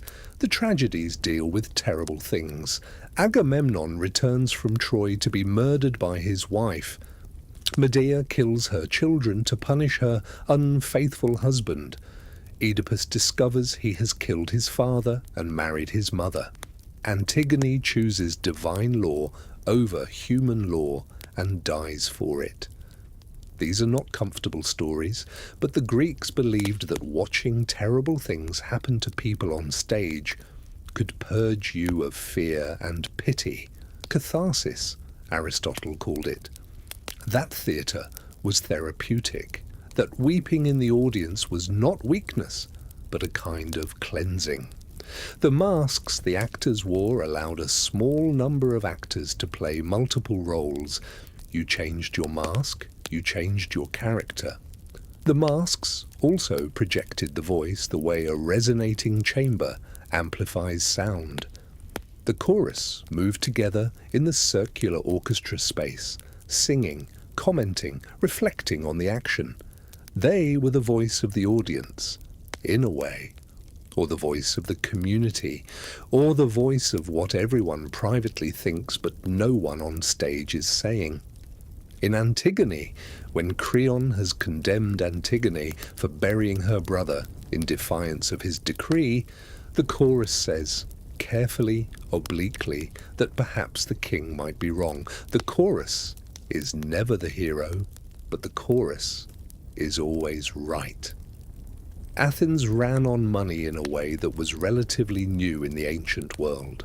The silver mines at Lorient, those terrible silver mines we mentioned, produced the silver that funded the Athenian treasury and minted the Athenian coins. The Athenian tetradrachm, for drachmas, was the most widely accepted currency in the Mediterranean world during the classical period. It bore the owl of Athena on one side, the helmeted profile of Athena on the other. Find a tetradrachm anywhere from the coasts of Spain to the rivers of India, and you found a piece of Athens. Money changed things. Before coined money, trade was by barter or by weight of precious metal. With standardized coins, trade became faster, more flexible, more possible across longer distances. Athens taxed its metics, resident foreigners, at a standard rate. It taxed goods moving through the port. It charged fees for various civic services. It took tribute from the cities of the Delian League until the League became, in all but name, an Athenian empire. The wealth this generated paid for the navy, the building program, the subsidized attendance at assembly meetings and jury service, the theatrical festivals. Democratic culture was not free. It was paid for. The Agora had money changers, trapezitai, who sat at tables and exchanged currencies from different cities and regions. The word trapeza, table, became the Greek word for bank. In modern Greek it still is. Banking in the ancient world was simpler than modern banking, but recognizable. You could deposit money with a banker. You could take out a loan. Interest was charged. Maritime loans, money lent for trading voyages that was repayable only if the ship returned successfully, were a form of insurance as much as finance. There were wealthy bankers in Athens. Some were metics, some were freed slaves. Money was not incompatible with philosophical culture, but the philosophers were generally suspicious of it. Socrates was notably uninterested in money. He was poor by choice. His wife Xanthippa found this considerably less charming than his admirers did. You've been in ancient Athens for a long time now. You've eaten the bread and the olives. You've walked the Agora. You've climbed the Acropolis and stood in the shadow of the Parthenon. You've been to the Symposium and sat through the long conversation about love. You've watched the tragedies. You've listened to Socrates ask his questions. It's late, very late. You're walking home through streets that are quiet and dark, the moon somewhere above the Acropolis, the air smelling of stone and salt and the distant sea. And something is sitting with you that is hard to name. These people were not so different from us. They loved their children and worried about money and argued about politics and sometimes couldn't sleep. They were also very different. They held beliefs we find monstrous. They lived with contradictions they mostly didn't notice. They were not a golden age. They were people. Complicated, remarkable, limited, inspired people, doing their best in a particular time and place. And somehow, in doing their best, they left us things we haven't finished with yet. The questions are still open. What is justice? What do we owe each other? What is the good life? How should a city be organized? What is beauty for? Nobody answered them conclusively in Athens. Nobody has answered them since. But the conversation they started is still going. You're in it. You're part of it. Even now, in the dark, in the quiet, with the lights down and the fan on and the pillow cool against your face. You're part of the conversation. Sleep well. We keep mentioning the Persian Wars. We should explain them properly. Because the Athens we've been walking through, the Parthenon, the democracy, the philosophy, the theatre, all of it emerged from the shadow of those wars. In some sense, everything in classical Athens was a response to what happened.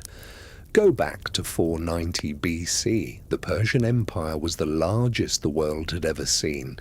It stretched from Egypt to India, from Central Asia to the Aegean coast.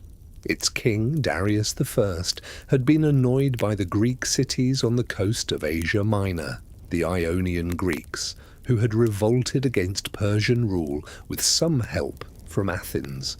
The revolt was crushed, but Darius sent a message to Athens anyway. He sent heralds demanding earth and water, the Persian symbols of submission.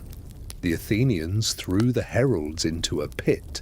The Spartans threw theirs down a well, and then they waited. In 490 BC, a Persian fleet of around 600 ships landed an army at the Bay of Marathon, about 26 miles from Athens. The Athenian army was outnumbered. They had requested Spartan help. The Spartans were observing a religious festival and said they'd come when it was over. The Athenians, with a small contingent from the city of Plataea, advanced against the Persian army alone. The Battle of Marathon was fought in September. The Athenian commanders, particularly the general Miltiades, attacked, rather than waiting to be attacked. They extended their line to avoid being flanked, concentrated the best soldiers on the flanks, and hit the Persians with a charge that may have covered the last few hundred yards at a run. The Persian centre broke through, but both flanks collapsed. The Persian army was trapped between the Athenian wings. The Persians fled to their ships. Around 6,400 Persians were killed. 192 Athenians died. A runner, according to tradition, named Pheidippides, though the details were embellished over centuries, was sent to Athens with the news. He ran the 26 miles. He arrived at the Athenian assembly. He said, "We were victorious." He died. This is the origin of the marathon. More or less. The point isn't the exact details. The point is the feeling that rippled through Greece afterward. The greatest military power in the world had sent an army against a single Greek city, and lost. The Greeks, and particularly the Athenians, were never quite the same. 10 years later, Darius's son Xerxes tried again. With an army that ancient sources estimated at 2 million, which was wild exaggeration, but was probably somewhere around 150,000 to 300,000, still the largest army the Greeks had ever faced. He built a bridge of boats across the Hellespont and marched an army from Asia into Europe. The Greeks knew he was coming. They had years to prepare. A coalition of Greek city-states, Athens, Sparta, and several allies agreed to fight together. The Spartan king, Leonidas, held the pass at Thermopylae with 300 Spartans and several thousand allied Greeks, buying time for the Greek fleet to fight at Artemisium. Both battles ended in Greek withdrawal. Thermopylae ended in the death of Leonidas and his entire force, but the time was bought. The Persians marched south. They sacked Thebes. They reached Athens. The Athenians made a decision of extraordinary courage or madness, depending on how it went. They evacuated the city. The population, women, children, elderly, was taken by ship to the island of Salamis and the city of Troezen. The young men joined the fleet. When the Persians arrived in Athens, they found it almost empty. They burned it, including the old temples on the Acropolis. Then the Athenian commander, Themistocles, who had spent years building up the Athenian navy, partly with those Lorient silver mine revenues, lured the Persian fleet into the narrow channel between Salamis and the mainland.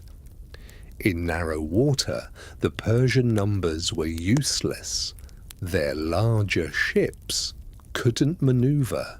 The Battle of Salamis was a complete Greek victory. The Persian fleet was destroyed or driven off. Xerxes watched from a throne on the shore. He went home. The following year, the Persian army that had remained in Greece was defeated at Plataea. The invasion was over, and now Athens began to rebuild. And Pericles, who was a young man during these events, would spend the next decades turning that rebuilding into something extraordinary. The Parthenon stood on a hill that had been burned by the Persians. It was built on the ashes. Every Athenian who walked under its columns knew that. The marble was a statement. We are still here. We are more than we were. Come and see. Let's go back to the food, because we didn't spend enough time there. The daily diet of an ordinary Athenian was not lavish, but it was better than you might think, and quite good for you by modern standards. The Mediterranean diet, which nutritionists now celebrate as one of the healthiest eating patterns in the world, was essentially the Greek diet. Olive oil, legumes, fish, vegetables, whole grain bread, wine in moderation, small amounts of meat. Cheese was important, mostly made from sheep's milk or goat's milk. Feta, or something very like it, was a staple. Aged hard cheeses were traded long distances. Honey was the primary sweetener. Greek honey, particularly from Hymettus, the mountain southeast of Athens, was considered the finest in the ancient world. The thyme that grew on Hymettus gave the honey a distinctive flavour that was exported across the Mediterranean. We still know this. Hymettus honey is still sold. It still tastes of thyme. Garlic was used extensively, so were onions, leeks, and various wild herbs, thyme, oregano, coriander, cumin. Mushrooms were gathered in the hills. Wild greens were collected and cooked with olive oil. Snails were eaten, gathered after rain. Almonds, walnuts, hazelnuts, pine nuts, still scattered over Greek dishes today. Pomegranates, associated with Persephone and the underworld, but also just a fruit you ate in season. The rich ate differently. wealthy symposia featured more elaborate preparations, stuffed dishes, sauces, more meat, more variety. There was a famous cook called Archestratos who wrote a poem called Hedipatheia, something like Life of Luxury, which was the first known cookbook in Western history. It survived only in fragments quoted by later writers. Archestratos was a food snob of the first order. He had opinions about where to buy specific types of fish. He named the best regions for particular ingredients. He was emphatic that quality ingredients needed minimal preparation. Some things do not change. The Romans later read Archestratos and were influenced by him. The Renaissance chefs read the Romans, and so a line of culinary opinion stretches from a Greek poem of the 4th century BC to the modern insistence that good olive oil needs nothing added. Drinking water was drawn from wells and springs. The water quality varied. Certain springs had better reputations than others. The water used in the wine mixing was ideally fresh and good. Pouring bad water into wine was considered as much of a crime as pouring good wine down the drain. Not everyone lived in Athens itself. The region of Attica, the territory controlled by Athens, contained many small villages and farms, and the majority of Athenian citizens actually lived outside the city proper. They came to Athens for festivals, for assembly meetings, for legal business, for trade, but they went home to farms. The agricultural year shaped everything.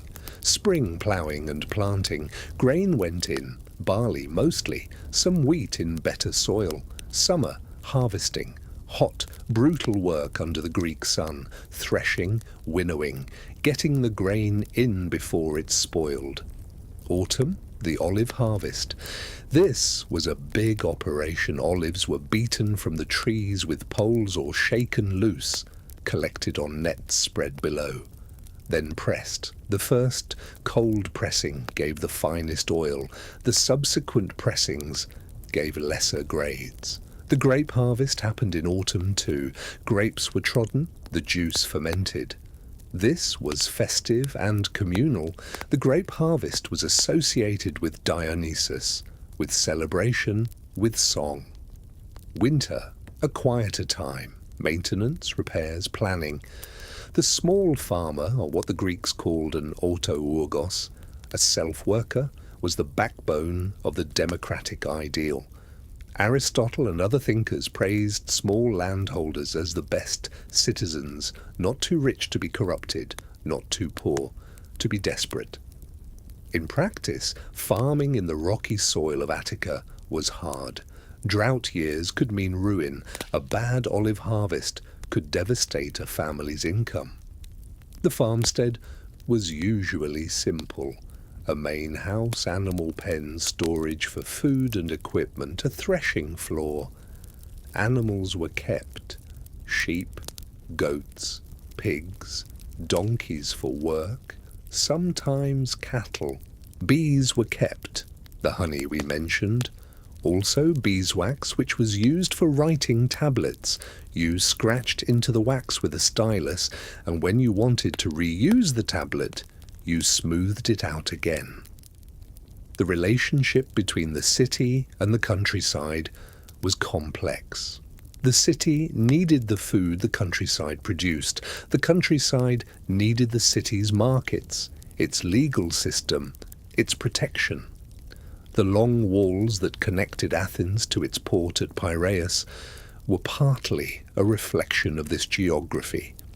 During the Peloponnesian War, when Sparta was ravaging the Attic countryside, the farmers inside the walls watched their farms burn. Pericles told them it was necessary, that the city could be rebuilt, that the farms could be replanted, that losing the land was not losing the city. Many of them were never fully reconciled to this argument. One last thing before we close. Step outside. The light pollution in modern cities means most of us can't see the stars the way people could in antiquity. On a clear night in ancient Athens, a city of oil lamps and fires, nothing like modern illumination, the Milky Way was a band of light across the sky. The ancient Greeks organized the sky. Constellations, not invented by them, some are much older, but named, systematized, storied. Orion the hunter striding across the winter sky. The Pleiades, the seven sisters, daughters of Atlas, just visible to the naked eye. The Great Bear and the Little Bear turning around the pole. Each constellation had a myth, a story of how it got there. Scorpius the Scorpion killed Orion, which is why they never appear in the sky at the same time. When Scorpius rises, Orion sets. The myths encoded astronomical observation. They were a way of teaching the sky's patterns before there was writing. The Greeks understood the basic mechanics of the solar system better than they are sometimes given credit for. Aristarchus of Samos in the 3rd century BC proposed a heliocentric model of the solar system. He argued that the Earth went around the Sun, not the Sun around the Earth.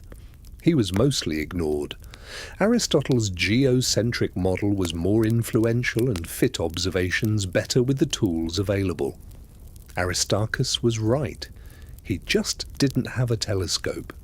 Eratosthenes, working in Alexandria, calculated the circumference of the Earth by measuring the angle of the sun's shadow at 2 different locations in Egypt.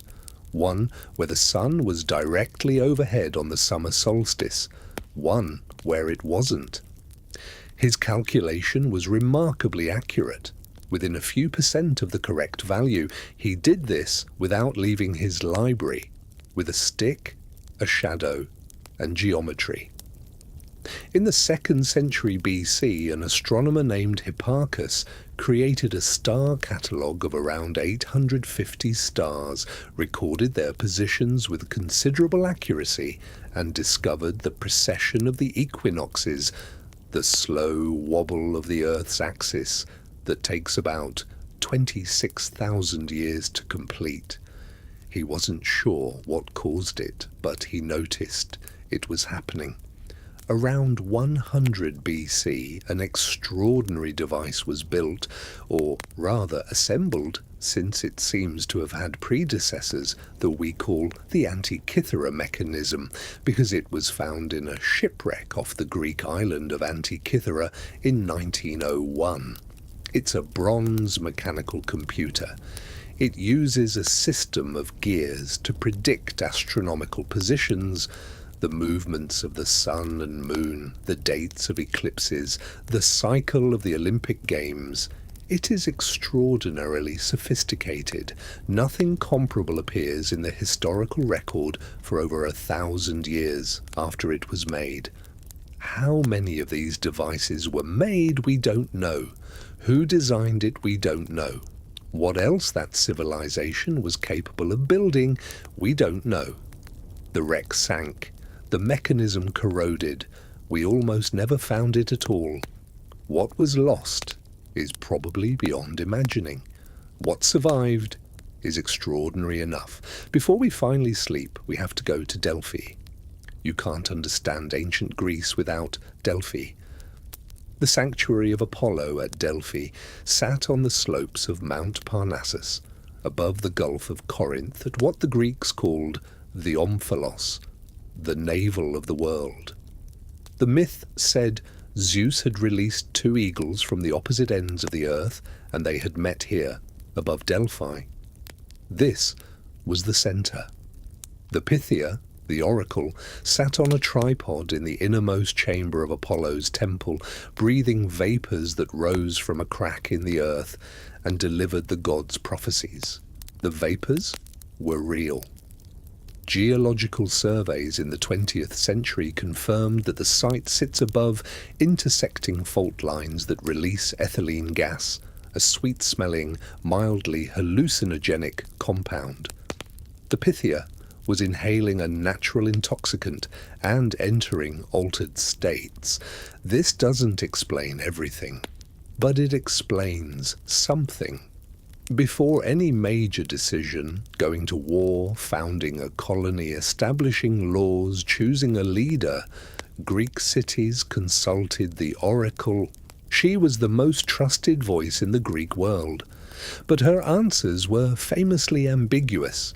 Croesus, the fabulously wealthy king of Lydia, asked the oracle whether he should attack Persia. The oracle replied, "If you cross the Halys River, you will destroy a great empire." He crossed. He did destroy a great empire, his own. Socrates' friend Chaerephon asked the oracle if anyone was wiser than Socrates. The oracle said no. Socrates spent the rest of his life trying to disprove this by finding someone wiser. He couldn't. He concluded that his only wisdom was knowing that he knew nothing. This may be the most famous consultation in history. The sanctuary at Delphi was also a treasury of Greek art. Cities built small treasury buildings there to house their offerings to Apollo, gratitude for victories, successful harvests, surviving disasters. The sculptures, the bronze statues, the gold and ivory dedications, Delphi was like a museum of Greek achievement, constantly growing, maintained by the shared reverence of people who otherwise frequently tried to destroy each other. There was a rule at Delphi, sacred truce. No military action was permitted against those travelling to or from the sanctuary. In a world of constant warfare, Delphi was a place you could reach safely, a place the rules still applied. Above the entrance to the temple of Apollo were inscribed two phrases: "Know thyself," nothing in excess. The Greeks believed these two instructions contained essentially everything important about how to live. Know what you are and are not.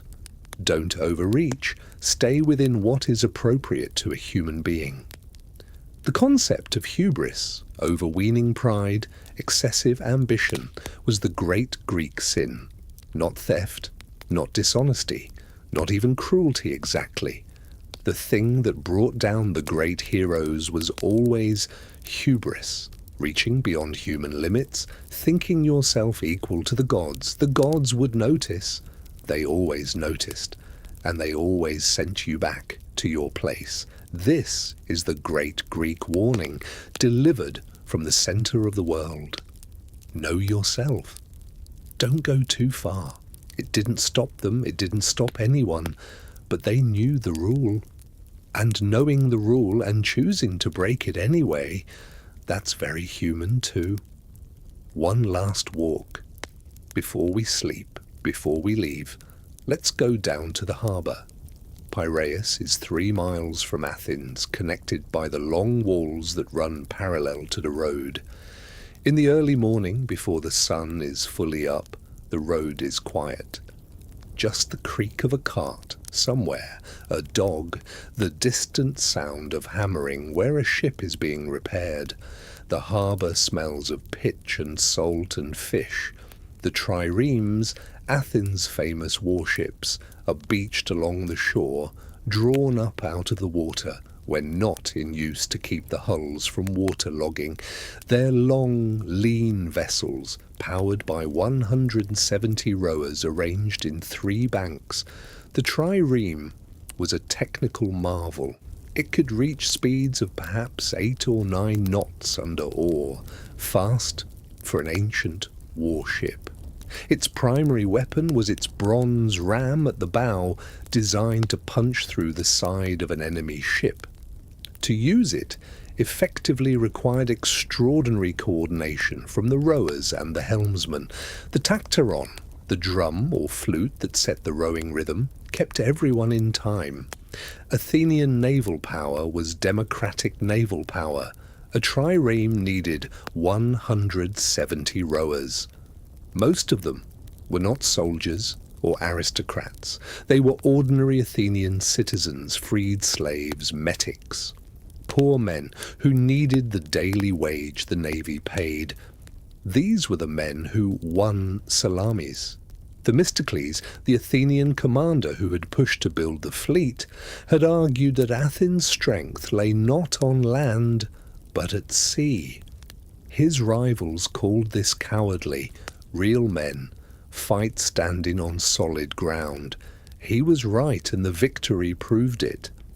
There's a theory among some ancient historians that Athenian democracy and Athenian naval power were connected. Because the navy depended on the lower classes had political leverage that they lacked in Sparta, where military power was concentrated in the heavy infantry aristocracy. If you matter to the victory, you can demand to matter to the peace. Standing in the harbour at dawn, watching the triremes beached along the shore, you can feel this. These ships, these ordinary men, this city. Historians give us facts. Archaeology gives us objects. Philosophy gives us arguments. But what did it feel like? What was the texture of a day in ancient Athens? There's a passage in one of Plato's dialogues, the Phaedrus, where Socrates and a young man named Phaedrus have walked outside the city walls on a summer day. They're following a path along the Ilissus River, a small stream south of Athens that no longer exists. It was covered over in the 20th century. They find a shaded spot under a tall plane tree. The grass is soft. There's a spring nearby, and the water is cool to the feet. Cicadas are singing in the trees. Phaedrus says, "What a lovely, quiet spot." Socrates agrees. He remarks that he almost never leaves the city, that he finds it hard to leave because trees and open country have nothing to teach him, but people in the city always do. And then they lie down in the grass under the plane tree and talk for hours about love, about the soul, about rhetoric and truth, about whether it's possible to speak truthfully and persuasively at the same time. It's one of the most beautiful things in all of ancient literature. The plane tree, the cool water, the cicadas, the conversation that doesn't know where it's going and doesn't need to. That's the Athens that matters, not just the marble. That afternoon by the river, the heat of the day and the shade, and two people talking about things that matter. Everything else, the democracy, the philosophy, the art, the wars, everything else was just the attempt to hold on to that moment and make it last. To build institutions and create things and think thoughts that would keep the conversation going after you were gone. The conversation is still going. You're part of it. Close your eyes. The cicadas are still singing somewhere. Sleep